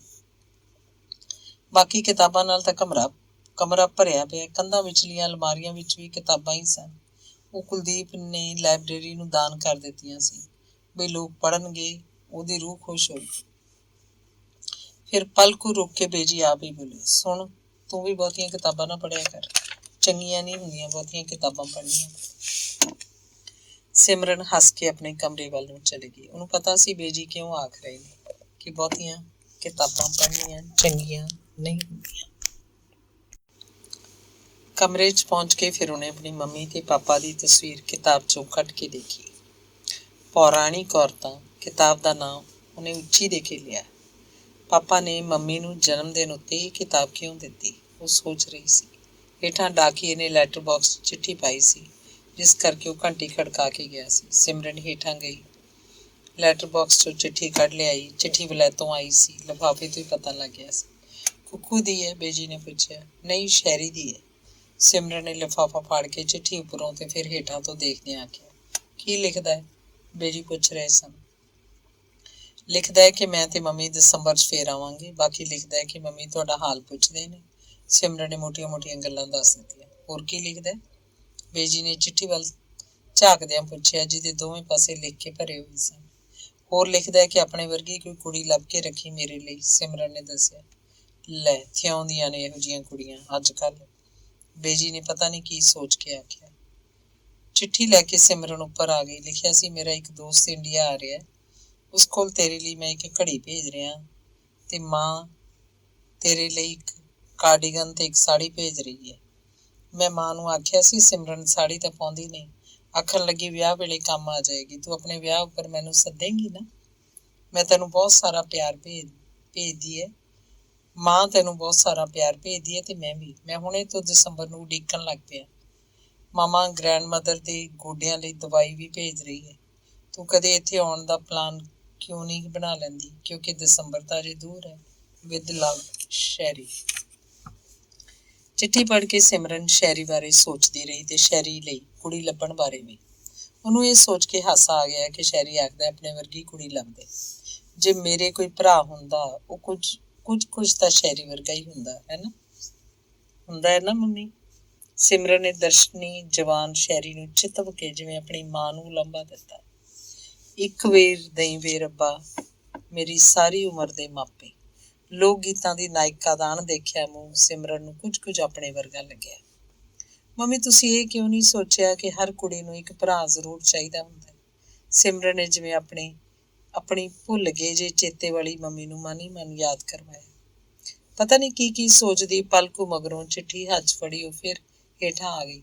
ਬੇਜੀ, ਮਾਸੀ ਜੀ ਨੇ ਤੁਹਾਡੇ ਗੋਡਿਆਂ ਲਈ ਦਵਾਈ ਵੀ ਭੇਜੀ ਹੈ ਕਿਸੇ ਕੋਲ, ਤੇ ਮੇਰੇ ਲਈ ਇੱਕ ਸਵੈਟਰ ਤੇ ਸਾੜੀ, ਨਾਲੇ ਸ਼ੈਰੀ ਨੇ ਇੱਕ ਘੜੀ ਵੀ ਭੇਜੀ ਹੈ। ਤੇ ਜੇ ਅਗਲਾ ਯੂਨੀਵਰਸਿਟੀ ਦੇਣ ਆ ਗਿਆ ਤਾਂ ਪੁੱਛ ਲਈ ਵੀ ਜਾਂਦਾ ਹੋਇਆ ਕੁਛ ਲੈ ਵੀ ਜਾਊਗਾ। ਜੇ ਲੈ ਗਿਆ, ਆਪਾਂ ਕੁੱਕੂ ਲਈ ਇੱਕ ਅੱਧਾ ਸਿਲਕ ਦਾ ਸੂਟ ਭੇਜ ਦਿਆਂਗੇ। ਦਸੰਬਰ 'ਚ ਮਾਸੀ ਜੀ ਤੇ ਸ਼ੈਰੀ ਆ ਰਹੇ ਨੇ। ਤੁਸੀਂ ਸ਼ੈਰੀ ਲਈ ਲੜਕੀ ਲੱਭੋ, ਆਪੇ ਆ ਕੇ ਲੱਭ ਲੈਣਗੇ। ਇਹਨਾਂ ਵਲੈਤੀ ਲੋਕਾਂ ਦੀ ਹਾਮੀ ਨਹੀਂ ਉੱਟੀ ਜਾਂਦੀ ਹੁੰਦੀ। ਸ਼ਹਿਰੀ ਵਲੈਤੀ ਕਿੱਥੇ ਹੈ? ਦੇਸੀ ਮਾਂ ਪਿਓ ਦਾ ਦੇਸੀ ਪੁੱਤਰ। ਕੁੜੀ ਲੱਭਣ ਤਾਂ ਹਿੰਦੁਸਤਾਨ ਆ ਰਿਹਾ। ਮੇਰਾ ਵਲੈਤ ਵਿੱਚ ਜੰਮ ਪੈਣ ਨਾਲ ਤਾਂ ਕੋਈ ਵਲੈਤੀ ਨਹੀਂ ਬਣ ਜਾਂਦਾ। ਤੈਨੂੰ ਨਹੀਂ ਪਤਾ ਸਿਮਰਨ, ਪੌਣ ਪਾਣੀ ਦਾ ਬਹੁਤ ਫਰਕ ਹੁੰਦਾ ਹੈ। ਨਾਲੇ ਜਿਸ ਦੇਸ਼ 'ਚ ਲੋਕ ਗਊ ਖਾ ਲੈਂਦੇ ਨੇ, ਸੂਰ ਖਾ ਲੈਂਦੇ ਨੇ, ਕੀ ਦੀਨ ਈਮਾਨ ਹੋਊ ਉਹਨਾਂ ਦਾ? ਕੱਲ ਨੂੰ ਕਿਸੇ ਦੀ ਧੀ ਨੂੰ ਕੋਈ ਔਖ ਸੌਖ ਹੋਵੇ, ਕੌਣ ਬਾਹਰੂ ਹੈ, ਉੱਥੇ ਸੱਤਾ ਪੱਤਣਾ ਤੋਂ ਪਾਰ ਨਹੀਂ ਬਣੂ ਅੱਡ ਹੋ ਜਾਣਗੇ। ਉੱਥੇ ਨਹੀਂ ਇਹਨਾਂ ਗੱਲਾਂ ਨੂੰ ਕੋਈ ਬੁਰਾ ਮਨਾਉਂਦਾ। ਕਹਿਣਾ ਹੀ ਸੌਖਾ ਹੈ ਸਿਮਰਨ, ਘਰ ਬਣਾ ਕੇ ਢਾਹ ਦੇਣਾ ਕੋਈ ਜਵਾਕਾਂ ਦੀ ਖੇਡ ਨਹੀਂ। ਅੱਜ ਰਾਤ ਸਿਮਰਨ ਕਿੰਨਾ ਹੀ ਚਿਰ ਘਰ ਬਣਾ ਕੇ ਢਾਹ ਸਕਣ ਵਾਲੇ, ਘਰ ਬਣਾ ਹੀ ਨਾ ਸਕਣ ਵਾਲੇ, ਘਰ ਬਣਾ ਕੇ ਢਾਹ ਨਾ ਸਕਣ ਵਾਲੇ ਲੋਕਾਂ ਬਾਰੇ ਸੋਚਦੀ ਰਹੀ। ਸੋਚਦੀ ਨੂੰ ਹੀ ਕਿਧਰੇ ਨੀਂਦ ਆ ਗਈ। ਅੰਗ 10ਵਾਂ। ਦੀਵਾਲੀ ਤੋਂ ਇੱਕ ਦਿਨ ਪਹਿਲਾਂ ਮਾਮਾ ਜੀ, ਮਾਮੀ ਜੀ ਤੇ ਉਹਨਾਂ ਦੀਆਂ ਬੇਟੀਆਂ ਪਟਿਆਲੇ ਆ ਗਈਆਂ। ਮਾਮਾ ਜੀ ਤੇ ਮਾਮੀ ਜੀ ਆਪ ਹੀ ਬਾਜ਼ਾਰ ਜਾ ਕੇ ਕਾਫੀ ਸਾਰੀ ਮਠਿਆਈ, ਮੇਵੇ, ਕੁਝ ਭਾਂਡੇ, ਬੇਜੀ ਲਈ ਸੂਟ, 3 ਕੁੜੀਆਂ ਲਈ ਇੱਕ ਸ਼ਾਲ ਖਰੀਦ ਲਿਆਏ ਸਨ। 22 ਨੰਬਰ ਫਾਟਕ ਤੋਂ ਦੀਵੇ ਮੰਗਵਾ ਕੇ ਬੇਜੀ ਨੇ ਪਾਣੀ ਵਿੱਚ ਭਿਉਂ ਰੱਖੇ ਸਨ ਤੇ ਆਪ ਬੱਤੀਆਂ ਵੱਟਣ ਲੱਗ ਪਏ ਸਨ। ਬੇਜੀ, ਸ਼ਾਮ ਲਈ ਮੈਡਮ ਸੌਂਦੀ ਨੂੰ ਮੈਂ ਤੇ ਰਿਸ਼ਮ ਬੁਲਾ ਲਿਆਈਏ। ਇਕੱਲੇ ਕਿੱਥੇ ਮਨਾਉਣਗੇ ਉਹ ਦੀਵਾਲੀ? ਸਿਮਰਨ ਨੇ ਪੁੱਛਿਆ ਸੀ। ਆਪਣੇ ਪਾਪਾ ਨਾਲ ਮਿਸ ਸੌਂਦੀ ਦੇ ਰਿਸ਼ਤੇ ਨੂੰ ਜਾਣਨ ਮਗਰੋਂ ਸਿਮਰਨ ਨੂੰ ਉਸ ਨਾਲ ਇੱਕ ਆਪਣਾ ਤਜੀ ਹੋ ਗਈ ਸੀ, ਜਿਵੇਂ ਉਹ ਵੀ ਉਸ ਘਰ ਦੀ ਇੱਕ ਮੈਂਬਰ ਹੋਈ, ਜਿਹੜਾ ਘਰ ਕਿਸੇ ਤੂਫਾਨ 'ਚ ਘਿਰ ਗਿਆ ਸੀ, ਕਿਸੇ ਹੜ੍ਹ 'ਚ ਹੜ ਗਿਆ ਸੀ, ਕਿਸੇ ਭੁਚਾਲ ਨਾਲ ਢਹਿ ਢੇਰੀ ਹੋ ਗਿਆ ਸੀ। ਸੱਦ ਲਿਆਇਓ, ਬੇਜੀ ਨੇ ਆਖ ਦਿੱਤਾ ਸੀ। ਸਿਮਰਨ ਤੇ ਰਿਸ਼ਮ ਜਦੋਂ ਮਿਸ ਸੌਂਦੀ ਨੂੰ ਬੁਲਾਉਣ ਯੂਨੀਵਰਸਿਟੀ ਗਈਆਂ ਤਾਂ ਉਹਦੇ ਫਲੈਟ 'ਚ ਉਸ ਕੋਲ ਧਰਮਿੰਦਰਜੀਤ, ਜਿਹਨੂੰ ਸਾਰੇ ਧਰਮ ਕਹਿੰਦੇ ਸਨ, ਬੈਠਾ ਸੀ। ਇਹ ਧਰਮ ਮੇਰੀ ਸਿਸਟਰ ਦਾ ਲੜਕਾ ਹੈ, ਸਪੇਸ ਸਾਇੰਸ ਡਿਪਾਰਟਮੈਂਟ 'ਚ ਲੈਕਚਰਰ ਲੱਗਿਆ, ਮਿਸ ਸੌਂਦੀ ਨੇ ਦੱਸਿਆ। ਇਹ ਹੈ ਸਿਮਰਨ, ਸਾਡੀ research scholar.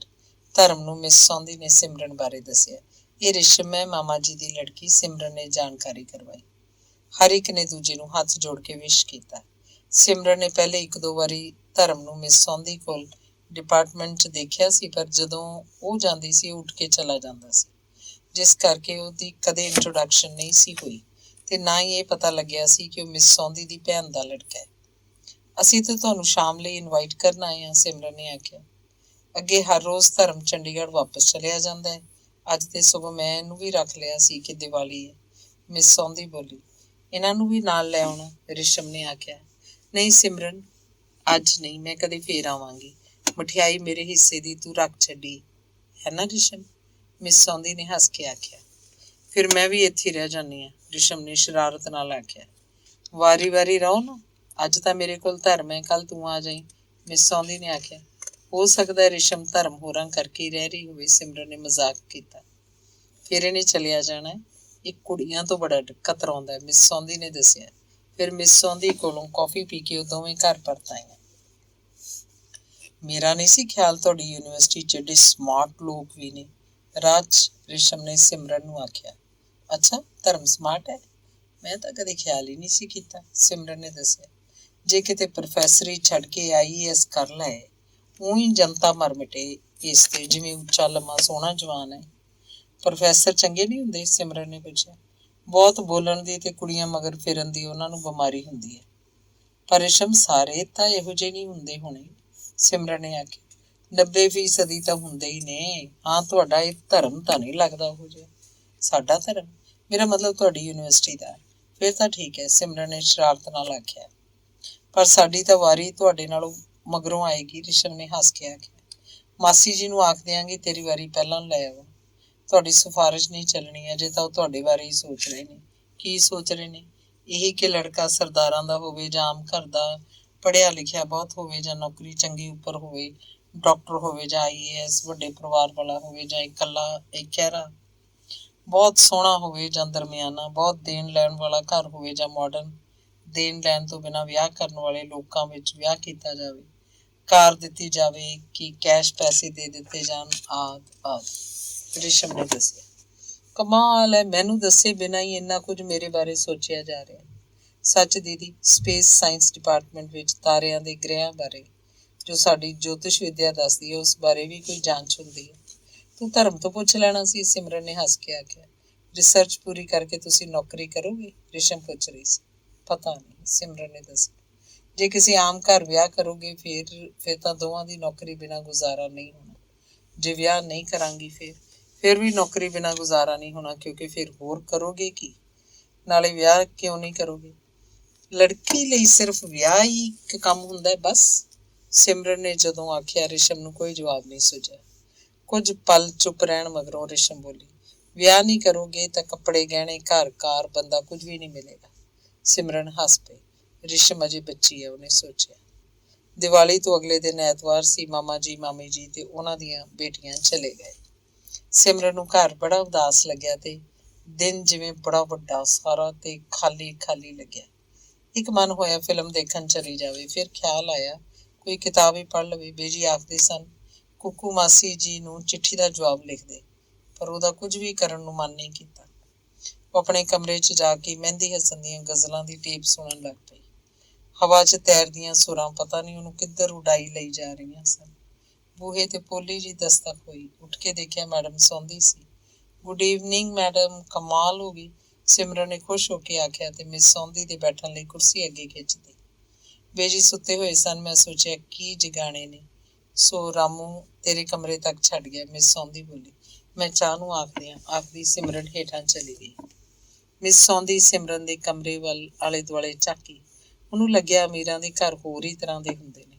ਰੇਡੀਓਗ੍ਰਾਮ, table lamp, bed, ਪਰਦੇ, ਕਾਰਪੈਟ, ਅਲਮਾਰੀ, ਡਰੈਸਿੰਗ ਟੇਬਲ, ਹਰ ਚੀਜ਼ ਜਿਵੇਂ ਕਮਰੇ ਦੇ ਸਾਈਜ਼, ਡਿਜ਼ਾਈਨ ਤੇ ਰੰਗ ਰੂਪ ਦੇ ਅਨੁਸਾਰ ਹੀ ਸੀ। ਪੌਰਾਣਿਕ ਔਰਤਾਂ ਕਿਤਾਬ ਸਿਮਰਨ ਦੇ ਬਿਸਤਰੇ ਉੱਪਰ ਪਈ ਸੀ। ਮੈਡਮ ਸੌਂਦੀ ਨੇ ਚੁੱਕ ਕੇ ਦੇਖੀ। ਡਾਕਟਰ ਅਮਰ ਵੱਲੋਂ ਸੀਮਾ ਨੂੰ ਦਿੱਤੀ ਦੇਖ ਉਹ ਜਿਵੇਂ ਪਿਛਾਂ ਬਹੁਤ ਸਾਲ ਪਿਛਾਂ ਚਲੀ ਗਈ, ਜਦੋਂ ਡਾਕਟਰ ਅਮਰ ਯੂਨੀਵਰਸਿਟੀ 'ਚ ਪੜ੍ਹਾਉਂਦਾ ਹੁੰਦਾ ਸੀ। ਚਾਹ ਬੇਜੀ ਨੇ ਪਹਿਲੇ ਹੀ ਰਖਾ ਦਿੱਤੀ ਹੋਈ ਸੀ। ਟਰੇ ਮੇਜ਼ ਉੱਪਰ ਰੱਖਦੀ ਸਿਮਰਨ ਬੋਲੀ, ਲਓ ਇੱਕ ਖਾਲੀ ਪਲੇਟ ਤੇ ਇੱਕ ਪਲੇਟ 'ਚ ਕੇਕ ਦੇ ਪੀਸ, ਦੂਜੀ ਵਿੱਚ ਮਠਿਆਈ। ਮਿਸ ਸੌਂਦੀ ਦੇ ਅੱਗੇ ਕਰਦੀ ਨੇ ਆਖਿਆ। ਮਿਸ ਸੌਂਦੀ ਨੇ ਇੱਕ ਚਮਚ ਨਾਲ ਇੱਕ ਕੇਕ ਦਾ ਪੀਸ ਤੇ ਇੱਕ ਗੁਲਾਬ ਜਾਮਣ ਆਪਣੀ ਪਲੇਟ 'ਚ ਪਾ ਲਈ। ਤੂੰ ਵੀ ਲੈ, ਚਾਹ ਫਿਰ ਬਣ ਜਾਏਗੀ। ਮਿਸ ਸੌਂਦੀ ਨੇ ਸਿਮਰਨ ਨੂੰ ਆਖਿਆ। ਮੈਂ ਸੋਚਿਆ ਸਾਰੇ ਚਲੇ ਗਏ ਹੋਣਗੇ, ਸਿਮਰਨ ਇਕੱਲੀ ਰਹਿ ਗਈ ਹੋਏਗੀ। ਮਿਸ ਸੌਂਦੀ ਨੇ ਚਾਹ 'ਚ ਖੰਡ ਮਿਲਾਉਂਦਿਆਂ ਆਖਿਆ। ਸਿਮਰਨ ਕੁਝ ਨਹੀਂ ਬੋਲੀ। ਧਰਮ ਵੀ ਸਵੇਰੇ ਚਲਾ ਗਿਆ ਸੀ, ਉਹਨੇ ਆਪ ਹੀ ਦੱਸਿਆ। ਰਿਸ਼ਮ ਨੂੰ ਧਰਮ ਬੜਾ ਚੰਗਾ ਲੱਗਿਆ, ਸਿਮਰਨ ਬੋਲੀ। ਧਰਮ ਹੈ ਹੀ ਬਹੁਤ ਅੱਛਾ ਲੜਕਾ, ਬੜਾ ਲੱਕੀ ਹੈ, ਬੜੀ ਲੱਕੀ ਹੈ ਇਹਦੀ ਮਾਂ। ਬਾਪ ਇਹਦਾ ਜਿੰਨਾ ਨॉन ਸੀਰੀਅਸ ਐਕਸਟਰੋਵਰਟ ਹੈ, ਇਹ ਉਨਾ ਹੀ ਸੀਰੀਅਸ ਤੇ ਇੰਟਰੋਵਰਟ ਹੈ, ਮਿਸ ਸੌਂਦੀ ਨੇ ਦੱਸਿਆ। ਟੀਚਿੰਗ ਪਸੰਦ ਹੈ ਉਹਨੂੰ, ਉਹ ਬਹੁਤ ਪੜ੍ਹਨ ਲਿਖਣ ਵਾਲਾ ਲੜਕਾ ਹੈ। ਬਾਪ ਨੇ ਜ਼ਬਰਦਸਤੀ ਸਾਇੰਸ ਸਬਜੈਕਟ ਲੈ ਦਿੱਤੇ ਸੀ। ਉਹ ਘੁੰਮ ਫਿਰ ਕੇ ਯੂਨੀਵਰਸਿਟੀ ਆ ਗਿਆ। ਸਾਇੰਸ ਟੀਚਰ ਹੋਣ ਦੇ ਬਾਵਜੂਦ ਉਹ ਧਰਮ, ਫਿਲਾਸਫੀ, ਲਿਟਰੇਚਰ, ਸਾਈਕੋਲੋਜੀ, ਹਰ ਤਰ੍ਹਾਂ ਦੀਆਂ ਚੀਜ਼ਾਂ ਪੜ੍ਹਦਾ ਰਹਿੰਦਾ ਹੈ। ਸਿਰਫ ਪੜ੍ਹਦਾ ਹੀ ਨਹੀਂ, ਇਹਨਾਂ ਬਾਰੇ ਸੋਚਦਾ ਵੀ ਹੈ। ਸਿਮਰਨ ਕੁਝ ਨਹੀਂ ਬੋਲੀ। ਮੈਨੂੰ ਤਾਂ ਕਈ ਵਾਰ ਇਹਦਾ ਫਿਕਰ ਹੀ ਲੱਗ ਜਾਂਦਾ ਹੈ। ਇੰਨੇ ਚੰਗੇ ਲੋਕਾਂ ਦਾ ਜ਼ਮਾਨਾ ਨਹੀਂ ਅੱਜ ਕੱਲ੍ਹ, ਤੇ ਨਾ ਹੀ ਇੰਨਾ ਪੜ੍ਹਨ ਲਿਖਣ ਵਾਲਿਆਂ ਦਾ। ਮਿਸ ਸੌਂਦੀ ਨੇ ਆਪ ਹੀ ਗੱਲ ਅੱਗੇ ਤੋਰੀ। ਜ਼ਮਾਨੇ ਲਈ ਤਾਂ ਨਹੀਂ ਪੜ੍ਹਨਾ ਲਿਖਣਾ, ਬੰਦੇ ਨੇ ਆਪਣੇ ਲਈ ਹੁੰਦਾ ਹੈ। ਮੈਡਮ ਸਿਮਰਨ ਨੇ ਆਖਿਆ। ਤੁਹਾਡਾ ਆਪਣਾ ਆਪ ਵੀ ਕਿਸੇ ਸਮੇਂ ਤੇ ਸਥਾਨ ਉੱਤੇ ਸਥਿਤ ਹੁੰਦਾ ਹੈ ਸਿਮਰਨ। ਮੈਡਮ ਜੀ, ਇਹ ਤੁਸੀਂ ਆਖ ਰਹੇ ਹੋ ਤੇ ਹੈਰਾਨੀ ਹੁੰਦੀ ਹੈ। ਬੰਦੇ ਦੇ ਸਮੇਂ ਤੇ ਸਥਾਨ ਤੋਂ ਪਾਰ ਲੰਘ ਜਾਣ ਦੀ ਸਮਰੱਥਾ ਪੈਦਾ ਕਰਨੀ ਹੁੰਦੀ ਹੈ, ਨਾ ਕਿ ਸਿਮਰਨ ਪਾਰ ਲੰਘ ਜਾਣ ਲਈ ਟਕਰਾਉਣਾ ਪੈਂਦਾ ਹੈ, ਤੇ ਕਮਜ਼ੋਰ ਬੰਦੇ ਇਸ ਟਕਰਾਓ ਵੇਲੇ ਟੁੱਟ ਜਾਂਦੇ ਨੇ। ਚੰਗਾ ਬੰਦਾ ਸਿਰ ਨਵਾ ਕੇ ਜੀ ਲਏ, ਫਿਰ ਜੀਣਾ ਹੀ ਕਾਹਦੇ ਲਈ ਹੈ। ਇਹ ਸਵਾਲ ਕਰਨ ਜੋਗੇ ਬਹੁਤੇ ਲੋਕ ਨਹੀਂ ਹੁੰਦੇ। ਆਪਾਂ ਧਰਮ ਦੀ ਗੱਲ ਕਰ ਰਹੇ ਸੀ। ਹਾਂ, ਸੁਭਾਅ ਉਹਦਾ ਨਰਮ ਹੈ, ਅਸੂਲ ਸਖਤ, ਇਸੇ ਲਈ ਫਿਕਰ ਹੈ। ਕਿਹੜੇ ਅਸੂਲ? ਕਿ ਇੱਕ ਕੁਐਸਟ ਲੈ ਕੇ ਤੁਰਨਾ ਹੈ, ਆਪਣੇ ਆਪ ਨੂੰ, ਜ਼ਿੰਦਗੀ ਨੂੰ, ਜ਼ਿੰਦਗੀ ਦੇ ਮੁੱਲਾਂ ਨੂੰ, ਉਹਨਾਂ ਦੇ ਅੰਤਿਮ ਆਧਾਰ ਤੱਕ ਲੱਭਣ ਦੀ। ਵਧੀਆ ਹੈ। ਸਫ਼ਰ ਯਕੀਨੀ ਹੈ, ਪ੍ਰਾਪਤੀਆਂ ਯਕੀਨੀ ਨਹੀਂ। ਮੈਡਮ, ਸਫ਼ਰ ਤੇ ਤੁਰਨ ਵਾਲੇ ਪੈਰਾਂ ਲਈ ਦੁਆ ਕਰਿਆ ਕਰੋ, ਸਿਮਰਨ ਨੇ ਹੱਸ ਕੇ ਆਖਿਆ। ਸਿਮਰਨ, ਇੱਕ ਗੱਲ ਤੁਹਾਡੇ ਅੱਜ ਦੀ ਪੀੜ੍ਹੀ ਦੇ ਲੋਕਾਂ 'ਚ ਕਮਾਲ ਹੈ ਕਿ ਤੁਸੀਂ ਏਡੀਆਂ ਸੀਰੀਅਸ ਗੱਲਾਂ ਨੂੰ ਵੀ ਹੱਸ ਕੇ ਕਰ ਸਕਦੇ ਹੋ। ਇੱਕ ਪੀਸ ਹੋਰ ਲਓ, ਸਿਮਰਨ ਨੇ ਕੇਕ ਵਾਲੀ ਪਲੇਟ ਅੱਗੇ ਕਰਦਿਆਂ ਆਖਿਆ। ਨਹੀਂ ਬਸ, ਆਖਦਿਆਂ ਮਿਸ ਸੌਂਦੀ ਨੇ ਚਾਹ ਵਾਲਾ ਕੱਪ ਟਰੇ 'ਚ ਰੱਖ ਦਿੱਤਾ। ਸਾਰੀ ਕੋਠੀ 'ਚ ਤੂੰ ਤੇ ਬੇਜੀ ਹੀ ਰਹਿੰਦੇ ਹੋ, ਮਿਸ ਸੌਂਦੀ ਨੇ ਆਲੇ ਦੁਆਲੇ ਝਾਕਦਿਆਂ ਪੁੱਛਿਆ। ਹੁਣ ਤਾਂ ਅਜੇ ਅਸੀਂ ਰਹਿੰਦੇ ਹਾਂ, ਬੜੇ ਸਾਲ ਤਾਂ ਕੋਠੀ ਵਿੱਚ ਕੋਈ ਵੀ ਨਹੀਂ ਸੀ ਰਹਿੰਦਾ। ਮੇਰਾ ਮਤਲਬ ਹੈ ਵਿੱਚੋਂ ਕੁਝ ਹਿੱਸਾ ਕਿਰਾਏ ਤੇ ਦੇ ਦਿੰਦੇ ਤਾਂ ਕੋਲ ਰੌਣਕ ਹੋ ਜਾਂਦੀ। ਪੁਰਾਣੇ ਸਰਦਾਰਾਂ ਸਰਦਾਰਨੀਆਂ ਦੇ ਮਨਾਂ 'ਚ ਇੰਨਾ ਕੁਝ ਹੁੰਦਾ ਹੈ ਕਿ ਕਦੇ ਵੀ ਕਿਤੇ ਵੀ ਇਕੱਲੇ ਨਹੀਂ ਮਹਿਸੂਸ ਕਰਦੇ। ਜਿਹਨੂੰ ਤੁਸੀਂ ਰੌਣਕ ਆਖਦੇ ਹੋ, ਇਹਨਾਂ ਨੂੰ ਖਲਲ ਮਹਿਸੂਸ ਹੁੰਦਾ ਹੈ, ਸਿਮਰਨ ਦੱਸ ਰਹੀ ਸੀ। ਇਹਨਾਂ ਲੋਕਾਂ ਨੂੰ ਨਾਲੇ ਪੈਸੇ ਦੀ ਲੋੜ ਵੀ ਤਾਂ ਨਹੀਂ ਹੁੰਦੀ, ਮਿਸ ਸੌਂਦੀ ਨੇ ਆਖਿਆ। ਪੈਸੇ ਦੀ ਇਹਨਾਂ ਨੂੰ ਲੋੜ ਬੇਸ਼ੱਕ ਹੋਵੇ, ਪਰ ਤੋੜ ਨਹੀਂ ਹੁੰਦੀ। ਨਾਲ ਸਵੈ ਦਾ ਜੋ ਇਮੇਜ ਇਹਨਾਂ ਨੇ ਆਪਣੇ ਮਨ 'ਚ ਬਣਾਇਆ ਹੁੰਦਾ ਹੈ, ਉਹ ਆਪ ਹੀ ਨਹੀਂ ਤੋੜ ਸਕਦੇ ਹੁੰਦੇ। ਮਿਸ ਸੌਂਦੀ ਜਰਾ ਕੁ ਹੱਸ ਪਈ ਤੇ ਬੋਲੀ, ਤੂੰ ਇਹਨਾਂ ਦੀਆਂ ਗੱਲਾਂ ਇਉਂ ਕਰ ਰਹੀ ਹੈ ਜਿਵੇਂ ਆਪ ਇਹਨਾਂ ਵਿੱਚੋਂ ਨਾ ਹੋਵੇ। ਮੇਰੀ ਮੰਮੀ ਸਿਰਫ ਸਰਦਾਰਾਂ ਦੀ ਧੀ ਸੀ, ਪਾਪਾ ਸ਼ਾਇਦ ਨਹੀਂ ਸੀ, ਇਸੇ ਲਈ ਮੈਂ ਆਪ ਇਹਨਾਂ ਵਿੱਚੋਂ ਹਾਂ ਵੀ ਤੇ ਨਹੀਂ ਵੀ। ਮੈਡਮ ਸੌਂਦੀ ਕੁਝ ਨਹੀਂ ਬੋਲੀ। ਧਰਮ ਤਾਂ ਸਰਦਾਰਾਂ ਦਾ ਮੁੰਡਾ ਲੱਗਦਾ, ਸਿਮਰਨ ਬੋਲੀ। ਹਾਂ, ਪਾਪਾ ਉਹਦਾ ਖਾਸਾ ਤਕੜਾ ਸਰਦਾਰ ਹੈ, ਪਰ ਅਸੀਂ ਸਰਦਾਰ ਨਹੀਂ, ਸੋ ਮਾਂ ਵੱਲੋਂ ਉਹ ਵੀ ਸਧਾਰਨ ਫੈਮਿਲੀ ਦਾ ਹੈ। ਪਰ ਮੈਂ ਸਮਝਦੀ ਹਾਂ ਕੁੜੀ ਮੁੰਡਾ ਆਪਣੇ ਜਿਹੇ ਘਰ ਵਿੱਚ ਹੀ ਵਿਆਹਣਾ ਚਾਹੀਦਾ, ਮਿਸ ਸੌਂਦੀ ਨੇ ਆਖਿਆ। ਕਮਾਲ ਹੈ ਮੈਡਮ, ਇੱਕ ਪਾਸੇ ਤਾਂ ਸਾਰਾ ਸੰਸਾਰ ਵਰਗ ਰਹਿਤ ਜਮਾਤਾਂ ਦੀ ਸਥਾਪਨਾ ਵੱਲ ਜਾ ਰਿਹਾ ਹੈ, ਤੇ ਦੂਜੇ ਪਾਸੇ ਤੁਸੀਂ ਆਖਦੇ ਹੋ ਆਪਣੇ ਜਿਹੇ ਘਰ ਵਿੱਚ ਹੀ ਵਿਆਹ ਹੋਣਾ ਚਾਹੀਦਾ। ਪਹਿਲੋਂ ਮੈਂ ਵੀ ਇਉਂ ਹੀ ਸੋਚਦੀ ਹੁੰਦੀ ਸੀ ਸਿਮਰਨ, ਪਰ ਧਰਮ ਦੀ ਮਾਂ ਬਹੁਤੀ ਸੋਹਣੀ ਹੋਣ ਕਰਕੇ ਬਿਨਾਂ ਕੁਝ ਲਏ ਦੇ ਸਰਦਾਰਾਂ ਨੇ ਵਿਆਹ ਤਾਂ ਲਈ, ਪਰ ਉਹ ਹਮੇਸ਼ਾ ਹੀ ਉਸ ਘਰ ਲਈ ਬਗਾਨੀ ਰਹੀ। ਸਿਮਰਨ ਨੇ ਕੋਈ ਜਵਾਬ ਨਹੀਂ ਦਿੱਤਾ। ਕੋਈ ਸਰਦਾਰਾਂ ਦੀ ਧੀ ਹੁੰਦੀ ਧਰਮ ਦੇ ਪਿਓ ਨੂੰ ਬਰਾਬਰ ਦੀ ਹੋ ਕੇ ਰੋਕਦੀ ਆਪੁਦਰਾ ਹੋਣ ਤੋਂ। ਹੋ ਸਕਦਾ ਬਿਲਕੁਲ ਹੀ ਨਾ ਰੋਕਦੀ, ਕਿਉਂਕਿ ਉਹਨੂੰ ਪਤਾ ਹੁੰਦਾ ਹੈ ਕਿ ਸਰਦਾਰਾਂ ਦੇ ਪੁੱਤ ਇਉਂ ਹੀ ਜਿਉਂਦੇ ਨੇ। ਸਿਮਰਨ ਨੇ ਦੱਸਿਆ, ਉਹਨੂੰ ਤਾਂ ਧਰਮ ਹੋਰਾਂ ਦਾ ਫਿਕਰ ਸੀ ਵੀ ਜੇ ਪਿਓ ਤੇ ਗਏ, ਪਰ ਰੱਬ ਦਾ ਸ਼ੁਕਰ ਹੈ ਧਰਮ ਪਿਓ ਤੇ ਨਹੀਂ ਗਿਆ। ਛੋਟਾ ਅਜੀ ਹੈ ਕੁਛ ਪਿਓ ਵਰਗਾ। ਧਰਮ ਦੇ ਮਨ ਦੀ ਦੁਬਿਧਾ ਦਾ ਕਾਰਨ ਹੀ ਸ਼ਾਇਦ ਇਹ ਹੋਵੇ ਕਿ ਉਹ ਆਪਣੇ ਟਰੂ ਸੈਲਫ ਨੂੰ ਟੋਲਣ ਤੁਰ ਪਿਆ। ਸਿਮਰਨ ਦੱਸ ਰਹੀ ਸੀ। ਮਿਸ ਸੌਂਦੀ ਕੁਝ ਨਹੀਂ ਬੋਲੀ। ਤੁਸੀਂ ਮੇਰੀ ਮੰਮੀ ਨੂੰ ਤਾਂ ਮਿਲਦੇ ਹੋਵੋਗੇ, ਅਚਾਨਕ ਸਿਮਰਨ ਨੇ ਪੁੱਛਿਆ। ਮਿਸ ਸੌਂਦੀ ਜਿਵੇਂ ਚੌਂਕੀ ਬੋਲੀ, ਸਿਮਰਨ ਨੂੰ ਸਿਮਰਨ ਬਣ ਕੇ ਜਿਉਣ ਦੀ ਕੋਸ਼ਿਸ਼ ਕਰਿਆ ਕਰ। ਇਹ ਸਿਮਰਨ ਦੇ ਸਵਾਲ ਦਾ ਜਵਾਬ ਨਹੀਂ ਸੀ, ਫਿਰ ਵੀ ਸਿਮਰਨ ਚੁੱਪ ਕਰ ਰਹੀ। ਰਾਮੂ ਚਾਹ ਵਾਲੇ ਬਰਤਨ ਲੈਣ ਆ ਗਿਆ ਸੀ। ਮੈਂ ਫਿਰ ਚੱਲਾਂ, ਮਿਸ ਸੌਂਦੀ ਨੇ ਖੜੀ ਹੁੰਦੀ ਨੇ ਆਖਿਆ। ਚਲੇ ਜਾਣਾ, ਅਜੇ ਤਾਂ ਬਹੁਤੀ ਦੇਰ ਨਹੀਂ ਹੋਈ, ਸਿਮਰਨ ਨੇ ਆਖਿਆ। 2-4 ਮਿੰਟ ਹੇਠਾਂ ਬੇਜੀ ਕੋਲ ਵੀ ਬੈਠਾਂਗੀ, ਆਖਦੀ ਮਿਸ ਸੌਂਦੀ ਕਮਰੇ ਤੋਂ ਬਾਹਰ ਆ ਗਈ। ਫਿਰ ਸਿਮਰਨ ਤੇ ਉਹ ਹੇਠਾਂ ਆ ਗਈ। ਵਰਾਂਡੇ 'ਚ ਬੈਠੇ ਬੇਜੀ ਆਥਣ ਦੀ ਸਬਜ਼ੀ ਲਈ ਮਟਰ ਕੱਢ ਰਹੇ ਸਨ। ਬੇਜੀ, ਇਹ ਮੈਡਮ ਸੌਂਦੀ ਨੇ, ਸਿਮਰਨ ਨੇ ਜਦੋਂ ਦੱਸਿਆ। ਮਿਸ ਸੌਂਦੀ ਨੇ ਹੱਥ ਜੋੜ ਕੇ ਬੇਜੀ ਨੂੰ ਨਮਸਤੇ ਆਖੀ। ਅੱਛਾ ਜੀ, ਜੀ ਆਇਆਂ ਨੂੰ, ਬੈਠੋ, ਬੇਜੀ ਨੇ ਕੋਲ ਪਈਆਂ ਕੁਰਸੀਆਂ ਵੱਲ ਹੱਥ ਕਰਕੇ ਆਖਿਆ। ਹੋਰ ਬੇਜੀ, ਕੀ ਹਾਲ ਹੈ? ਮਿਸ ਸੌਂਦੀ ਨੇ ਪੁੱਛਿਆ। ਚੰਗਾ ਹੈ, ਜਿਹੜੇ ਦਿਨ ਲੰਘ ਜਾਂਦਾ। ਸਿਮਰਨ ਤੁਹਾਡੀ ਬੜੀ ਤਾਰੀਫ ਕਰਦੀ ਹੁੰਦੀ ਹੈ, ਬਈ ਬੜੇ ਲਾਇਕ ਨੇ ਪੜ੍ਹਾਈ 'ਚ। ਮਿਸ ਸੌਂਦੀ ਜਰਾ ਕੁ ਹੱਸ ਪਈ ਤੇ ਬੋਲੀ, ਹੋਰ ਕੁਝ ਕੀਤਾ ਹੀ ਨਹੀਂ ਪੜ੍ਹਨ ਪੜ੍ਹਾਉਣ ਤੋਂ ਇਲਾਵਾ। ਜਿਵੇਂ ਜਿਵੇਂ ਕਿਸੇ ਦਾ ਲਿਖਿਆ ਹੁੰਦਾ ਹੈ ਹੋਈ ਜਾਂਦਾ, ਬੰਦੇ ਦਾ ਕੀ ਇਖਤਿਆਰ ਹੈ, ਬੇਜੀ ਦਾ ਉੱਤਰ ਸੀ। ਅਸੀਂ ਤਾਂ ਸੋਚਦੇ ਸੀ ਬੰਦਾ ਆਪਣੀਆਂ ਲਿਖੀਆਂ ਆਪ ਲਿਖਦਾ, ਫੇਰ ਵੀ ਆਪਣੇ ਕੋਲੋਂ ਕੁਝ ਨਹੀਂ ਸਿੱਖਿਆ ਗਿਆ, ਕਾਗਜ਼ ਕੋਰਾ ਹੀ ਰੱਖੀ ਬੈਠੇ ਆ। ਮਿਸ ਸੌਂਦੀ ਨੇ ਮਜ਼ਾਕ ਪਾਉਣ ਆਖਿਆ। ਇਹ ਗੱਲ ਸਿਮਰਨ ਨੂੰ ਦੱਸਿਆ ਕਰੋ ਵੀ ਸੰਸਾਰ ਦਾ ਜੋ ਰਾਹ ਹੈ, ਉਹ ਤੋਂ ਖੁੰਝ ਜਾਣ ਨਾਲ ਬੰਦਾ ਔਜੜੀ ਪੈ ਕੇ ਕਿਤੇ ਵੀ ਨਹੀਂ ਅੱਪੜਦਾ। ਬੇਜੀ ਸੱਚਮੁੱਚ ਹੀ ਮਿਸ ਸੌਂਦੀ ਦੀ ਗੱਲ ਸਮਝ ਕੇ ਜਵਾਬ ਦੇ ਰਹੇ ਸਨ। ਮੈਂ ਫਿਰ ਚੱਲਦੀ ਹਾਂ, ਮਿਸ ਸੌਂਦੀ ਖੜੀ ਹੁੰਦੀ ਹੋਈ ਬੋਲੀ। ਬੈਠੋ, ਰਾਮੂ ਰਿਕਸ਼ਾ ਲੈ ਆਉਂਦਾ, ਆਖ ਬੇਜੀ ਉੱਠ ਖੜੇ। ਰਾਮੂ ਨੂੰ ਸਿਮਰਨ ਨੇ ਰਿਕਸ਼ਾ ਲੈ ਆਉਣ ਲਈ ਭੇਜ ਦਿੱਤਾ। ਮਿਸ ਸੌਂਦੀ ਫਿਰ ਕੁਰਸੀ ਤੇ ਬੈਠ ਗਈ। ਬੇਜੀ ਅੰਦਰ ਜਾ ਕੇ ਮਠਿਆਈ ਦਾ ਇੱਕ ਡੱਬਾ ਲੈ ਆਏ ਤੇ ਮਿਸ ਸੌਂਦੀ ਦੇ ਕੋਲ ਮੇਜ਼ ਉੱਪਰ ਰੱਖਤਾ। ਇਹਦੀ ਕੀ ਲੋੜ ਸੀ? ਮਿਸ ਸੌਂਦੀ ਨੇ ਆਖਿਆ। ਰਿਕਸ਼ਾ ਆ ਗਿਆ। ਨਮਸਤੇ ਕਰਕੇ ਮਿਸ ਸੌਂਦੀ ਰਿਕਸ਼ਾ 'ਚ ਬੈਠ ਗਈ। ਸਿਮਰਨ ਨੇ ਮਠਿਆਈ ਦਾ ਡੱਬਾ ਫੜਾ ਦਿੱਤਾ। ਉਹਦੇ ਜਾਣ ਮਗਰੋਂ ਵਾਪਸ ਵਿਹੜੇ 'ਚ ਆ ਕੇ ਬੇਜੀ ਨੇ ਆਖਿਆ, ਲੜਕੀ ਸਮਝਦਾਰ ਲੱਗਦੀ ਹੈ। ਸਿਮਰਨ ਬਿਨਾਂ ਕੋਈ ਉੱਤਰ ਦਿੱਤੇ ਉੱਪਰ ਆਪਣੇ ਕਮਰੇ ਵੱਲ ਨੂੰ ਚਲੀ ਗਈ। ਬੇਜੀ ਫੇਰ ਮਟਰ ਕੱਢਣ ਲੱਗ ਪਏ। ਦਿਨ ਢਲ ਰਿਹਾ ਸੀ।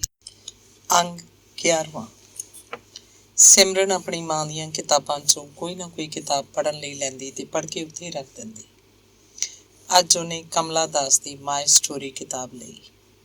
ਉਹਦੇ ਪਿੱਛੇ ਉਹਦੀ ਮੰਮੀ ਦਾ ਸ਼ੇਅਰ ਲਿਖਿਆ ਹੋਇਆ ਸੀ ਕਿ ਰਿਸ਼ਤਾ ਕੋਈ ਬਰੋਚ ਨਹੀਂ ਹੁੰਦਾ, ਨਾ ਸੋਨੇ ਦਾ, ਨਾ ਚਾਂਦੀ ਦਾ, ਨਾ ਪਿੱਤਲ ਦਾ। ਸਿਮਰਨ ਸੋਚਦੀ ਰਹੀ, ਇਹ ਗੱਲ ਮੰਮੀ ਨੇ ਕਮਲਾ ਦਾਸ ਨੂੰ ਆਖੀ ਸੀ, ਆਪਣੇ ਆਪ ਨੂੰ ਕਿ ਦੁਨੀਆ ਨੂੰ।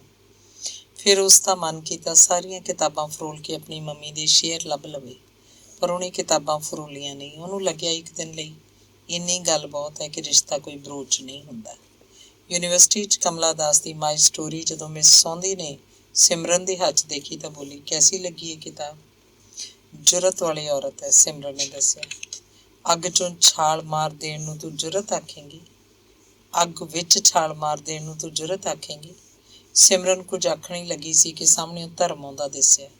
ਆ ਜਾ ਧਰਮ, ਸਾਡੇ ਟੇਬਲ ਉੱਪਰ ਹੀ ਆ ਜਾ, ਮਿਸ ਸੌਂਦੀ ਨੇ ਉਹਨੂੰ ਆਵਾਜ਼ ਦਿੱਤੀ।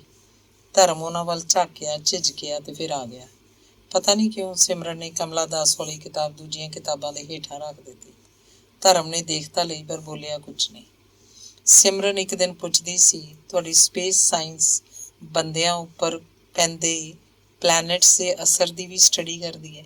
ਮਿਸ ਸੌਂਦੀ ਨੇ ਧਰਮ ਨੂੰ ਪੁੱਛਿਆ। ਉਹ ਜ਼ਰਾ ਕੁ ਮੁਸਕਰਾਇਆ ਤੇ ਕੁਝ ਨਹੀਂ ਬੋਲਿਆ। ਕੌਫੀ ਆ ਗਈ। ਸਿਮਰਨ ਨੇ ਬਿਨਾਂ ਪੁੱਛਿਆਂ ਧਰਮ ਦੇ ਕੱਪ ਵਿੱਚ ਵੀ ਚੀਨੀ ਦੀ ਇੱਕ ਚਮਚ ਪਾ ਕੇ, ਉਹਨੂੰ ਪਤਾ ਸੀ ਧਰਮ ਇੱਕ ਚਮਚ ਹੀ ਪੀਂਦਾ ਹੈ। ਧਰਮ ਨੇ ਵੀ ਇਹ ਗੱਲ ਨੋਟ ਕੀਤੀ ਕਿ ਸਿਮਰਨ ਨੂੰ ਪਤਾ ਹੈ ਕਿ ਮੈਂ ਚੀਨੀ ਕਿੰਨੀ ਪੀਂਦਾ। ਮੈਨੂੰ ਅੱਜ 400 ਰੁਪਏ ਦੇ ਦਿਓ, ਪਹਿਲੀ ਨੂੰ ਦੇ ਦਿਆਂਗਾ, ਧਰਮ ਨੇ ਮਿਸ ਸੌਂਦੀ ਨੂੰ ਆਖਿਆ। ਕੀ ਗੱਲ? ਕੱਲ ਮੈਂ ਯੂਨੀਵਰਸਿਟੀ ਬੁੱਕ ਸ਼ਾਪ ਵਾਲੇ ਕੋਲ ਇੱਕ ਕਿਤਾਬ ਰਖਵਾ ਕੇ ਆਇਆ ਸੀ, ਡਿਕਸ਼ਨਰੀ ਆਫ ਸਿੰਬਲਸ।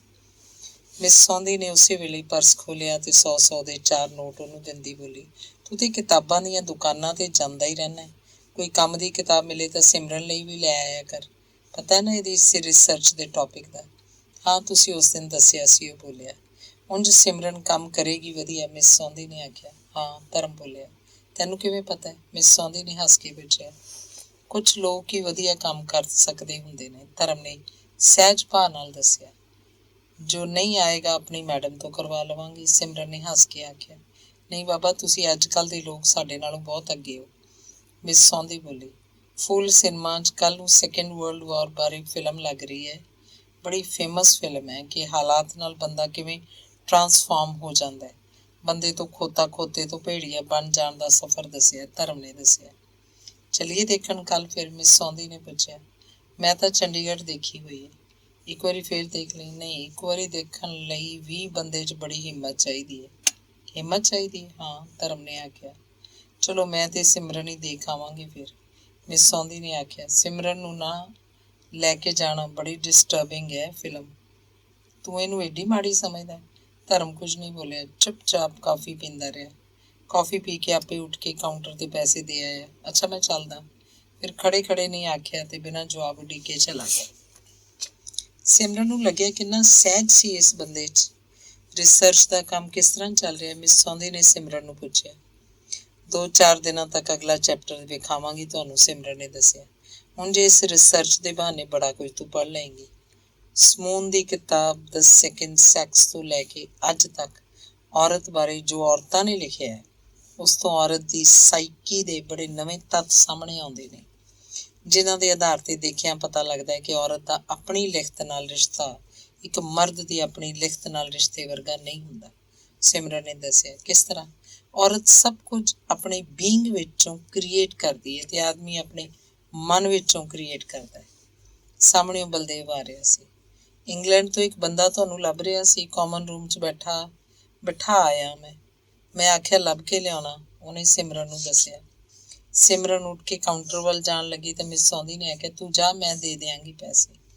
ਕਾਫੀ ਹਾਊਸ ਤੋਂ ਡਿਪਾਰਟਮੈਂਟ ਤੱਕ ਜਾਂਦਿਆਂ ਸਿਮਰਨ ਨੇ ਬਲਦੇਵ ਨਾਲ ਕੋਈ ਗੱਲ ਨਹੀਂ ਕੀਤੀ। ਬਲਦੇਵ ਨਾਲ ਉਹ ਨਾਰਾਜ਼ ਸੀ। ਕੱਲ੍ਹ ਉਹਨੂੰ ਕਿਸੇ ਨੇ ਦੱਸਿਆ ਸੀ ਕਿ ਇੱਕ ਦਿਨ ਬਲਦੇਵ ਹੋਸਟਲ 'ਚ ਸ਼ਰਾਬ ਪੀ ਕੇ ਉੱਚੀ ਉੱਚੀ ਰੋਂਦਾ ਸੀ ਕਿ ਜਿਸ ਲੜਕੀ ਨੂੰ ਮੈਂ ਲਵ ਕਰਦਾ ਉਹ ਮੇਰੇ ਨਾਲ ਗੱਲ ਨਹੀਂ ਕਰਦੀ। ਡਿਪਾਰਟਮੈਂਟ ਪਹੁੰਚ ਕੇ ਬਲਦੇਵ ਨੇ ਉਸ ਓਪਰੇ ਬੰਦੇ ਨੂੰ ਆਖਿਆ, ਲਓ ਆ ਗਏ ਨੇ ਸਿਮਰਨ ਹੋਰੀ। ਸਿਮਰਨ ਨੇ ਹੱਥ ਜੋੜ ਕੇ ਵਿਸ਼ ਕੀਤਾ। ਕੁਝ ਚੀਜ਼ਾਂ ਭੇਜੀਆਂ ਨੇ ਸ਼ੈਰੀ ਨੇ, ਉਹਨੇ ਲਿਫਾਫਾ ਸਿਮਰਨ ਨੂੰ ਫੜਾਉਂਦਿਆਂ ਆਖਿਆ। ਹੋਰ ਮਾਸੀ ਜੀ ਹੋਰੀ ਠੀਕ ਨੇ? ਸਿਮਰਨ ਨੇ ਪੁੱਛਿਆ। ਹਾਂ, ਦਸੰਬਰ 'ਚ ਆਉਣਗੇ, ਉਸ ਓਪਰੇ ਬੰਦੇ ਨੇ ਦੱਸਿਆ। ਕੀ ਪੀਓਗੇ, ਚਾਹ ਕਿ ਕੁਝ ਠੰਡਾ? ਸਿਮਰਨ ਨੇ ਪੁੱਛਿਆ। ਠੰਡਾ ਹੀ ਪੀ ਲਵਾਂਗਾ, ਮੈਂ ਭੇਜਦਾ, ਆਖ ਬਲਦੇਵ ਬਾਹਰ ਆ ਗਿਆ। ਜਿਹੋ ਜੇ ਤੁਹਾਡੇ ਮਾਸੀ ਜੀ ਦੱਸਦੇ ਸਨ, ਤੁਸੀਂ ਵਾਕਈ ਉਹੋ ਜਿਹੇ ਹੋ, ਓਪਰੇ ਬੰਦੇ ਨੇ ਉਹਨੂੰ ਧਿਆਨ ਨਾਲ ਦੇਖਦਿਆਂ ਆਖਿਆ। ਸਿਮਰਨ ਝੇਂਪ ਗਈ। ਰਿਸਰਚ ਅਜੇ ਕਿੰਨੀ ਕੁ ਬਾਕੀ ਹੈ? ਉਹਨੇ ਪੁੱਛਿਆ। ਅਜੇ ਲੱਗੇਗਾ ਟਾਈਮ, ਸਿਮਰਨ ਨੇ ਦੱਸਿਆ। ਜੇ ਤੁਸੀਂ ਬਾਹਰ ਸੈਟਲ ਹੋਣਾ ਹੈ ਤਾਂ ਇੱਥੋਂ ਦੀ ਰਿਸਰਚ ਵਾਲੀ ਕੰਮ ਨਹੀਂ ਆਉਂਦੀ। ਕੋਈ ਹੋਰ ਕੋਰਸ ਕੀਤਾ ਜਾਵੇ, ਜਿਵੇਂ ਟਾਈਪਿਸਟ ਦਾ, ਨਰਸਿੰਗ ਦਾ, ਲਾਇਬ੍ਰੇਰੀਅਨ ਦਾ ਵਗੈਰਾ ਵਗੈਰਾ, ਵਧੇਰੇ ਪੇਇੰਗ ਹੁੰਦਾ, ਉਹ ਬੋਲਿਆ। ਸਿਮਰਨ ਨੇ ਕੋਈ ਉੱਤਰ ਨਹੀਂ ਦਿੱਤਾ। ਉਹ ਵਾਧੂ ਗੱਲਾਂ ਨਹੀਂ ਸੀ ਕਰਨਾ ਚਾਹੁੰਦੀ। ਉਂਝ ਕੋਰਸ ਉੱਥੇ ਜਾ ਕੇ ਵੀ ਕੀਤਾ ਜਾ ਸਕਦਾ, ਬਸ ਬੰਦੇ ਨੂੰ ਅੰਗਰੇਜ਼ੀ ਚੰਗੀ ਤਰ੍ਹਾਂ ਆਉਂਦੀ ਹੋਵੇ, ਨਹੀਂ ਤਾਂ ਪਹਿਲੇ ਅੰਗਰੇਜ਼ੀ ਦਾ ਕੋਰਸ ਕਰਨਾ ਪੈਂਦਾ, ਉਹ ਦੱਸ ਰਿਹਾ ਸੀ। ਤੁਸੀਂ ਵਾਪਸ ਕਦੋਂ ਜਾਣਾ ਵਲੈਤ? ਸਿਮਰਨ ਨੇ ਪੁੱਛਿਆ। ਮਹੀਨਾ ਕੁ ਤਾਂ ਰਹਾਂਗਾ ਹੀ, ਘਰ ਦੇ ਸ਼ਾਦੀ ਲਈ ਬਹੁਤ ਆਖ ਰਹੇ ਨੇ, ਉਹਨੇ ਹੱਸ ਕੇ ਦੱਸਿਆ।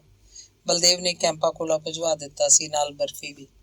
ਲਓ, ਇੱਕ ਬੋਤਲ ਉਸ ਅੱਗੇ ਕਰਦੀ ਸਿਮਰਨ ਨੇ ਆਖਿਆ, ਤੇ ਇੱਕ ਬੋਤਲ ਆਪ ਲੈ ਲਈ। ਤੁਸੀਂ ਉੱਥੇ ਕੀ ਕਰਦੇ ਹੋ? ਸਿਮਰਨ ਨੇ ਉਂਝ ਹੀ ਪੁੱਛਿਆ ਸੀ। ਇੰਜੀਨੀਅਰ ਆ। ਗਿਆ ਤਾਂ ਹਾਇਰ ਸਟੱਡੀਜ਼ ਲਈ ਸੀ, ਪਰ ਜਿਵੇਂ ਕਿ ਆਮ ਬੰਦਾ ਹੈ, ਪੜ੍ਹਾਈ ਮੁਕਾ ਕੇ ਉੱਥੇ ਨੌਕਰੀ ਕਰ ਲਈ। ਸਿਮਰਨ ਨੇ ਅੱਗੋਂ ਕੁਝ ਨਹੀਂ ਪੁੱਛਿਆ, ਪਰ ਉਹ ਆਪ ਹੀ ਦੱਸਣ ਲੱਗਿਆ। ਸ਼ਾਦੀ ਵੀ ਕੀਤੀ ਸੀ ਇੱਕ ਅੰਗਰੇਜ਼ ਲੜਕੀ ਨਾਲ, 2 ਸਾਲ ਮਗਰੋਂ ਡਿਵੋਰਸ ਹੋ ਗਿਆ। ਸਿਮਰਨ ਨੇ ਨਹੀਂ ਪੁੱਛਿਆ ਕਿ ਡਿਵੋਰਸ ਕਿਉਂ ਹੋ ਗਿਆ, ਕਿ ਉਹ ਆਪ ਹੀ ਦੱਸਣ ਲੱਗਿਆ।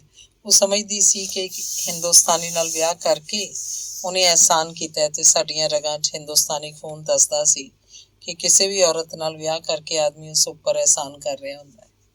ਬਸ ਇਹੀ ਗੱਲ ਸਾਡੀ ਨਾ ਬਣਨ ਦਾ ਕਾਰਨ ਬਣੀ, ਤੇ ਉਹ ਦੱਸਦਾ ਹੱਸ ਪਿਆ। ਹੁਣ ਵੀ ਇਹੀ ਸਮਝਦੇ ਹੋ? ਸਿਮਰਨ ਨੇ ਕੈਂਪਾ ਕੋਲਾ ਦੀ ਬੋਤਲ ਰੱਖਦਿਆਂ ਪੁੱਛਿਆ। ਨਹੀਂ, ਹੁਣ ਤੇ ਅੱਗੇ ਨਾਲੋਂ ਸਿਆਣਾ ਹੋ ਗਿਆ, ਉਹਨੇ ਮਜ਼ਾਕ ਨਾਲ ਆਖਿਆ। ਤੁਸੀਂ ਘਰ ਚੱਲੋ, ਨਾਲੇ ਬੇਜੀ ਨੂੰ ਮਿਲ ਲੈਣਾ। ਅੱਜ ਮੈਨੂੰ ਕਾਹਲੀ ਹੈ, ਚੰਡੀਗੜ੍ਹ ਪਹੁੰਚਣਾ, ਕਿਸੇ ਦਿਨ ਫੇਰ ਆ ਜਾਵਾਂਗਾ। ਸਿਮਰਨ ਨੀਵੀਂ ਪਾਈ ਕੁਝ ਸੋਚ ਰਹੀ ਸੀ, ਜਦੋਂ ਉਸ ਵਲੈਤ ਵਾਲੇ ਬੰਦੇ ਨੇ ਸਿੱਧਾ ਸਵਾਲ ਕੀਤਾ ਤੇ ਪੁੱਛਿਆ, ਤੁਸੀਂ ਅਜੇ ਸ਼ਾਦੀ ਬਾਰੇ ਨਹੀਂ ਸੋਚਿਆ? ਆਪੇ ਘਰ ਦੇ ਸੋਚ ਲੈਣਗੇ। ਸਿਮਰਨ ਨੇ ਉਹਨੂੰ ਟਾਲਣ ਵਾਂਗ ਆਖਿਆ। ਨਹੀਂ ਨਹੀਂ, ਤੁਸੀਂ ਇੰਨੇ ਬੈਕਵਰਡ ਨਹੀਂ ਹੋ ਸਕਦੇ ਕਿ ਤੁਹਾਡੀ ਸ਼ਾਦੀ ਬਾਰੇ ਤੁਹਾਡੇ ਘਰ ਦੇ ਸੋਚਣ। ਮੈਨੂੰ ਆਪਣੇ ਘਰਦਿਆਂ ਦੀ ਸੋਚ ਤੇ ਭਰੋਸਾ ਹੈ, ਆਪਣੀ ਸੋਚ ਤੇ ਭਰੋਸਾ ਨਹੀਂ। ਸਿਮਰਨ ਹੱਸ ਪਈ। ਉਹ ਸਮਝ ਗਿਆ ਸਿਮਰਨ ਉਹਨੂੰ ਟਾਲ ਰਹੀ ਹੈ। ਸ਼ੈਰੀ ਦਾ ਕੀ ਹਾਲ ਹੈ? ਸਿਮਰਨ ਨੇ ਪੁੱਛਿਆ। ਅਗਲੇ ਮਹੀਨੇ ਦਸੰਬਰ 'ਚ ਉਹ ਆਏਗਾ ਇੰਡੀਆ। ਉਹਨੇ ਤੁਹਾਡਾ ਜ਼ਿਕਰ ਕੀਤਾ ਸੀ। ਮੇਰੀ ਮੰਮੀ ਦੀ ਸਿਸਟਰ ਦੀ ਇੱਕ ਬੇਟੀ ਹੈ, ਬੜੀ ਤਾਰੀਫ ਕਰਦਾ ਸੀ ਤੁਹਾਡੀ। ਸਿਮਰਨ ਨੇ ਘੜੀ ਦੇਖੀ। ਉਹ ਸਮਝ ਗਿਆ ਤੇ ਬੋਲਿਆ, ਅੱਛਾ ਫਿਰ ਮੈਂ ਚੱਲਦਾ। ਸਿਮਰਨ ਉਹਨੂੰ ਟੈਕਸੀ ਤੀਕ ਛੱਡਣ ਆਈ। ਉਹਦੇ ਜਾਣ ਮਗਰੋਂ ਉਹਨੇ ਫਿਰ ਘੜੀ ਉੱਪਰ ਟਾਈਮ ਦੇਖਿਆ। ਹੁਣ ਉਹਦਾ ਪੜ੍ਹਨ ਦਾ ਮੂਡ ਨਹੀਂ ਰਹਿ ਗਿਆ ਸੀ। ਉਹ ਘਰ ਆ ਗਈ। ਘਰ ਆ ਕੇ ਬੇਜੀ ਨੂੰ ਚੀਜ਼ਾਂ ਵਿਖਾਈਆਂ ਤੇ ਉਸ ਬੰਦੇ ਬਾਰੇ ਦੱਸਿਆ। ਇੱਕ ਚਿੱਠੀ ਵੀ ਆਈ ਹੈ ਵਲੈਤੋਂ, ਬੇਜੀ ਨੇ ਸਿਮਰਨ ਨੂੰ ਚਿੱਠੀ ਦਿੰਦਿਆਂ ਆਖਿਆ। ਕੁੱਕੂ ਮਾਸੀ ਜੀ ਦੀ ਹੈ, ਸਿਰਨਾਮਾ ਦੇਖ ਕੇ ਦੱਸਿਆ। ਕੀ ਲਿਖਿਆ? ਬੇਜੀ ਨੇ ਪੁੱਛਿਆ। ਸੁਖ ਸਾਂਦ ਰਾਜੀ ਖੁਸ਼ੀ। ਤੇ ਸਿਮਰਨ ਰੋਗੀ। ਤੇ ਕੀ? ਬੇਜੀ ਨੇ ਪੁੱਛਿਆ। ਜਿਹੜਾ ਬੰਦਾ ਚੀਜ਼ਾਂ ਲੈ ਕੇ ਆਇਆ ਉਸ ਬਾਰੇ ਲਿਖਦੇ ਨੇ ਕਿ ਉਹ ਸ਼ਾਦੀ ਕਰਨ ਆ ਰਿਹਾ, ਇੰਜੀਨੀਅਰ ਹੈ, ਸਾਊ ਹੈ, ਤੇ ਮੈਂ ਨਹੀਂ ਤੇਰਾ ਵਿਆਹ ਵਲੈਤ 'ਚ ਕਰਨਾ। ਨਾ ਦੁੱਖ 'ਚ ਪਹੁੰਚ ਸਕੋ ਨਾ ਸੁੱਖ 'ਚ। ਬੇਜੀ ਬੋਲੇ। ਉਹ ਦੱਸਦਾ ਸੀ ਸ਼ਹਿਰੀ ਵੀ ਦਸੰਬਰ 'ਚ ਆ ਰਿਹਾ। ਸਿਮਰਨ ਨੇ ਦੱਸਿਆ। ਬੇਜੀ ਖੁਸ਼ ਹੋ ਗਈ। ਅੰਗ 12ਵਾਂ। ਕਈ ਦਿਨਾਂ ਤੋਂ ਸਿਮਰਨ ਯੂਨੀਵਰਸਿਟੀ 'ਚ ਉਖੜੀ ਫਿਰਦੀ ਸੀ। ਮੈਡਮ ਸੌਂਦੀ ਨੇ ਕਾਰਨ ਨਹੀਂ ਪੁੱਛਿਆ। ਉਹ ਸੋਚਦੀ ਸੀ ਦੱਸਣਾ ਹੁੰਦਾ ਸਿਮਰਨ ਆਪ ਹੀ ਦੱਸ ਦਿੰਦੀ। ਵਲੈਤ ਵਾਲੇ ਉਸ ਬੰਦੇ ਨੂੰ ਦੇਖ ਕੇ ਬਲਦੇਵ ਨੂੰ ਲੱਗਿਆ ਜਿਵੇਂ ਸਿਮਰਨ ਦੇ ਵਿਆਹ ਦੀ ਉਸ ਨਾਲ ਗੱਲਬਾਤ ਚੱਲ ਰਹੀ ਹੋਵੇ। ਉਹ ਬਹੁਤ ਉਦਾਸ ਹੋ ਗਿਆ ਸੀ। ਅੱਜ ਉਹਨੇ ਚਪੜਾਸੀ ਹੱਥ ਸਿਮਰਨ ਨੂੰ ਇੱਕ ਚਿੱਠੀ ਭੇਜੀ। ਲਿਖਿਆ ਸੀ, ਮੇਰੇ ਪ੍ਰਤੀ ਤੇਰੀ ਬੇਰੁਖੀ ਦੇ ਆਪਣੇ ਕਾਰਨ ਹੋਣਗੇ, ਪਰ ਮੈਂ ਬਰਦਾਸ਼ਤ ਨਹੀਂ ਕਰ ਸਕਦਾ। ਮੇਰਾ ਤਾਂ ਹੁਣ ਜਿਉਣ ਨੂੰ ਹੀ ਦਿਲ ਨਹੀਂ ਕਰਦਾ। ਪਤਾ ਨਹੀਂ ਉਸ ਚੰਡੀਗੜ੍ਹ ਵਾਲੀ ਬੇਵਕੂਫ ਲੜਕੀ ਨੇ ਮੇਰੇ ਬਾਰੇ ਤੁਹਾਡੇ ਦਿਲ 'ਚ ਕੀ ਪਾ ਦਿੱਤਾ ਹੈ। ਪਲੀਜ਼ ਸਿਮਰਨ। ਖੱਤ ਪੜ੍ਹ ਕੇ ਹਮੇਸ਼ਾ ਵਾਂਗ ਸਿਮਰਨ ਨੂੰ ਬਲਦੇਵ ਉੱਪਰ ਗੁੱਸਾ ਨਹੀਂ ਆਇਆ, ਸਗੋਂ ਬਲਦੇਵ ਨੂੰ ਵਿਚਾਰਾ ਜਿਹਾ ਲੱਗਿਆ। ਬੜੀ ਦੇਰ ਉਹ ਆਪਣੀ ਕੈਬਿਨ 'ਚ ਬੈਠੀ ਪੜ੍ਹਨ ਦੀ ਥਾਂ ਸੋਚਦੀ ਰਹੀ। ਬੜੀਆਂ ਉਗੜੀਆਂ ਦੁਗੜੀਆਂ ਸੋਚਾਂ ਉਹਦੇ ਮਨ 'ਚੋਂ ਲੰਘਦੀਆਂ ਰਹੀਆਂ। ਕੱਲ ਬੇਜੀ ਨੇ ਆਪਣੇ ਬੈਂਕ ਅਕਾਊਂਟ ਵਿੱਚ ਵੀ ਤੇ ਲੋਕਰ ਦੇ ਅਕਾਊਂਟ ਵਿੱਚ ਵੀ ਸਿਮਰਨ ਦਾ ਨਾਂ ਸ਼ਾਮਲ ਕਰਵਾ ਦਿੱਤਾ ਸੀ। ਕਿ ਉਹ ਮੈਨੂੰ ਵੱਡੀ ਹੋ ਗਈ ਸਮਝਦੇ ਨੇ ਜਾਂ ਆਪਣੇ ਜਾਣ ਦੀ ਤਿਆਰੀ ਕਰ ਰਹੇ ਨੇ? ਸਿਮਰਨ ਨੇ ਉਦਾਸ ਹੋ ਕੇ ਸੋਚਿਆ। ਲੋਕਰ 'ਚੋਂ ਗਹਿਣਿਆਂ ਦੇ ਡੱਬੀਆਂ ਕੱਢ ਕੇ ਉਹਨੂੰ ਵਿਖਾ ਵੀ ਰਹੇ ਸਨ ਤੇ ਦੱਸ ਵੀ ਰਹੇ ਸਨ। ਹੀਰਿਆਂ ਦਾ ਸੈੱਟ, ਕੁੰਦਨ ਦਾ ਸੈੱਟ, ਫਰੋਜ਼ਿਆਂ ਦਾ ਸੈੱਟ, ਮੋਤੀਆਂ ਦਾ ਸੈੱਟ, ਸੋਨੇ ਦਾ 7 ਲੜੀਆਂ ਦਾ ਹਾਰ, ਸ਼ਕੁੰਤਲਾ ਚੇਨ, ਕੜੇ, ਟਿੱਕਾ, ਕਿੰਨੀਆਂ ਸਾਰੀਆਂ ਛਾਪਾਂ, ਟੌਪਸ ਤੇ ਝੁਮਕੇ ਵਾਲੀਆਂ ਹਨ। ਤੇ ਸਭ ਤੇਰੀ ਮੰਮੀ ਦੇ, ਪਰ ਉਹਨੇ ਤਾਂ ਸੱਤਿਆ ਮਾਨ ਨੇ ਅਜੇ ਅੰਗ ਵੀ ਨਹੀਂ ਸੀ ਲਾਏ। ਬਸ ਮਾੜੀ ਮੋਟੀ ਚੇਨ ਤੇ ਨਿੱਕੀਆਂ ਮੋਟੀਆਂ ਵਾਲੀਆਂ ਪਾ ਕੇ ਯੂਨੀਵਰਸਿਟੀ ਚਲੀ ਜਾਂਦੀ ਸੀ। ਇੰਨੇ ਗਹਿਣੇ? ਸਿਮਰਨ ਨੇ ਹੈਰਾਨ ਹੋ ਕੇ ਪੁੱਛਿਆ ਸੀ। ਕੋਲ ਕੁਛ ਹੋਵੇ ਧੀ ਪੁੱਤ ਨੂੰ ਹੌਸਲਾ ਰਹਿੰਦਾ, ਬੇਜੀ ਨੇ ਦੱਸਿਆ ਸੀ। ਵਿੱਚੋਂ ਬੇਜੀ ਪਿੰਕੀ ਤੇ ਰਿਸ਼ਮ ਨੂੰ ਵੀ ਦੇ ਦੇਣਾ। ਮੈਂ ਇੰਨੇ ਕੀ ਕਰਨੇ ਨੇ? ਸਿਮਰਨ ਨੇ ਆਖਿਆ ਸੀ। ਉਹਨਾਂ ਜੋਗੇ ਹੈਗੇ ਨੇ ਬਥੇਰੇ। ਇਹ ਤਾਂ ਤੇਰੀ ਮਾਂ ਦੀ ਅਮਾਨਤ ਸੀ ਮੇਰੇ ਕੋਲ। ਪਰ ਮੰਮੀ ਨੂੰ ਦਿੱਤੇ ਵੀ ਤਾਂ ਤੁਸੀਂ ਹੀ ਸੀ, ਮੈਂ ਨਹੀਂ। ਉਹਦੇ ਪਿਓ ਨੇ ਬਣਵਾ ਕੇ ਦਿੱਤੇ ਸੀ। ਜੋਤੀ ਸ਼ਰਾਫ ਦੀ ਦੁਕਾਨ ਤੋਂ ਲੈ ਗਏ ਸੀ। ਜਿੰਨੀ ਕਿਸਮ ਦੇ ਸੀਗੇ ਸੈੱਟ ਤਿਆਰ, ਇੱਕ ਇੱਕ ਕਰਕੇ ਇੱਕ ਹਰੇਕ ਤਰ੍ਹਾਂ ਦਾ ਲੈ ਦਿੱਤਾ ਸੀ। ਬਾਕੀ ਨਿਰੇ ਸੋਨੇ ਦੀਆਂ ਚੀਜ਼ਾਂ ਘਰ ਬਥੇਰੀਆਂ ਪਈਆਂ ਸੀ। ਮੰਮੀ ਇਹ ਸਾਰੇ ਗਹਿਣੇ ਨਾਲ ਨਹੀਂ ਲੈ ਕੇ ਗਈ? ਸਿਮਰਨ ਨੇ ਪੁੱਛਿਆ ਸੀ। ਉੱਥੇ ਕਿਰਾਏ ਦੇ ਮਕਾਨ 'ਚ ਕਿੱਥੇ ਰੱਖਦੀ? ਨਾਲੇ ਉਹ ਦੋਵੇਂ ਤਾਂ ਪੜ੍ਹਾਉਣ ਚਲੇ ਜਾਂਦੇ ਸੀ। ਇੱਕ ਵਾਰੀ ਤਾਂ ਆਖਦੀ ਸੀ, ਇਹ ਸਾਰੀਆਂ ਚੀਜ਼ਾਂ ਵੇਚ ਕੇ ਸਾਨੂੰ ਇੱਕ ਛੋਟਾ ਜਿਹਾ ਘਰ ਬਣਵਾ ਦਿਓ। मैं आख्या चल प्लाट लैके घर भी बना देंगे, सुखी सांदी टूमा काहनूं वेचणियां ने। ते फिर चंद्री आप ही मुक गई। दसदे बेजी रो पे। फिर सिमरन ने तस्वीर विचले अपने पापा की शक्ल याद करके जिवें पुछया, पापा मम्मी नूं की हो गया सी? किसी ने दरवाजे ते नॉक किया। सिमरन ने देखा डॉक्टर सिद्धू सन। आओ सर, सिमरन ने आदर नाल आख्या। ये किताबां हन कुछ तेरे काम दियां, दिल्ली बुक फेयर ते गया सी, लाइब्रेरी लै आया, तू देख लै, उन्हें मेज उपर किताबां रखदियां दस्सिया। Sir thank you very much, बैठो। बस चलदा, मैं ये गल नहीं भुल सकदा कि तू डॉक्टर अमर दी बेटी है। सर तुसी मेरे पापा नूं जाणदे सी? हाँ, वो मेरे कुलीग सन, पता तो नहीं होना तुहानूं अजकल कित्थे ने। मैं भी यही सुनिया सी कि किसी नूं भी नहीं पता कित्थे चले गए। सिमरन दे मन च हलचल जी मच गई, पर वो मूँहों कुछ ना बोली। अच्छा तू कर पढ़ाई, मैं चलदा, आख डॉक्टर सिद्धू चले गए। सिमरन भी कैबिन दा बूहा भेड़ के बाहर किताबां दीयां शैल्फां कोल आ गई। किताबां दे नाम पढ़दी अपने जाने किसी अजिही किताब की तलाश कर रही सी जिन्हों पढ़दे सब कासे तो पार लंघ सके, अपने आप तो भी पार। अचानक अपने आप नूं भगवान आखण वाले आचार्य रजनीश की लिखी एक अंकार किताब उपर नज़र पई। सिमरन नूं लग्या जिवें मैं किताब नूं सगों मैं किताब नूं नहीं सगों किताब ने मैनूं लभ लिया। किताब काउंटर तो उन्हें इशू करवा ली तो फिर कॉफी हाउस कॉफी पीन चली गई। अगे मैडम सौंधी ते बलदेव पहले ही उत्थे बैठे कॉफी पी रहे सन। उन्होंने सिमरन नूं भी सद लिया। कॉफी पींदियां मैडम सौंधी ने आख्या, मैं तो समझदी सी बलदेव बड़ा तकड़ा लड़का है, पर अजकल ये भी पता नहीं क्यों बड़ा डिस्टर्ब है। आखदा जी करदा सब कुछ छड्ड छडा के किसी मॉन्स्ट्री च चलिया जावां। तुसीं फिर की सलाह दित्ती? सिमरन ने हस के पुछया।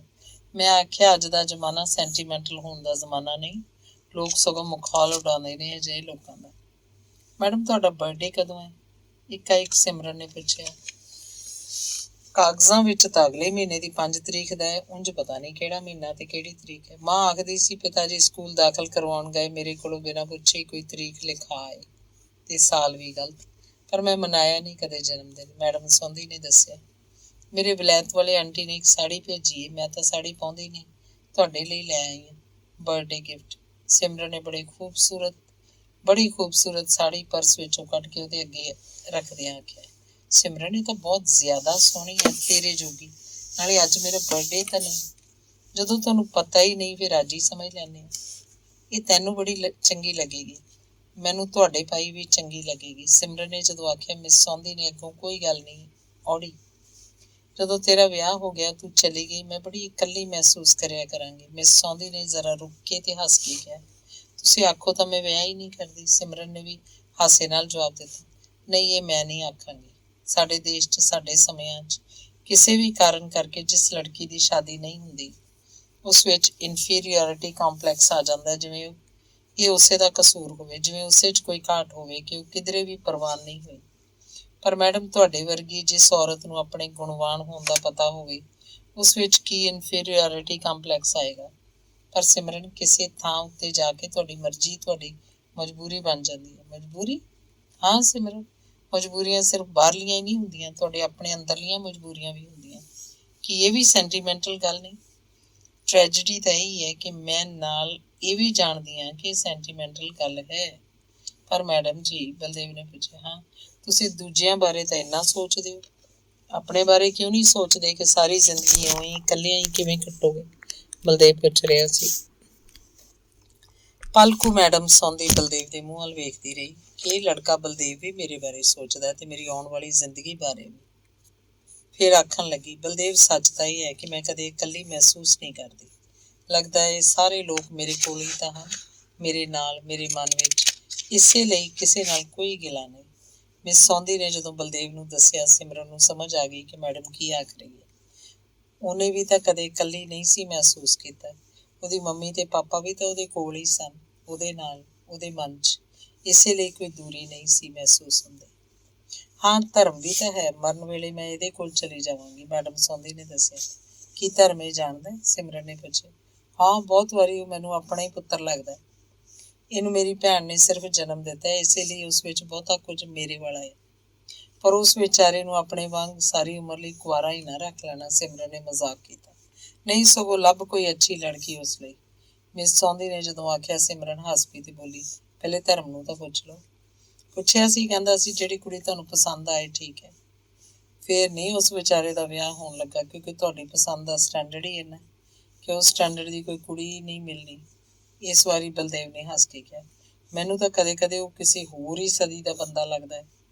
ਸ਼ੁੱਧ ਜਿਹਾ, ਖਾਲਸ ਜਿਹਾ, ਖਰਾ ਜਿਹਾ, ਖੂਹ ਨੁਮਾਏ ਜੇ ਪਾਣੀ ਵਰਗਾ, ਕੋਸੀ ਕੋਸੀ ਧੁੱਪ ਵਰਗਾ, ਕੋਈ ਕਿਲਾ ਜਿਹਾ, ਕੋਈ ਧੀਰਥ ਜਿਹਾ, ਦਰਿਆ ਵਰਗਾ।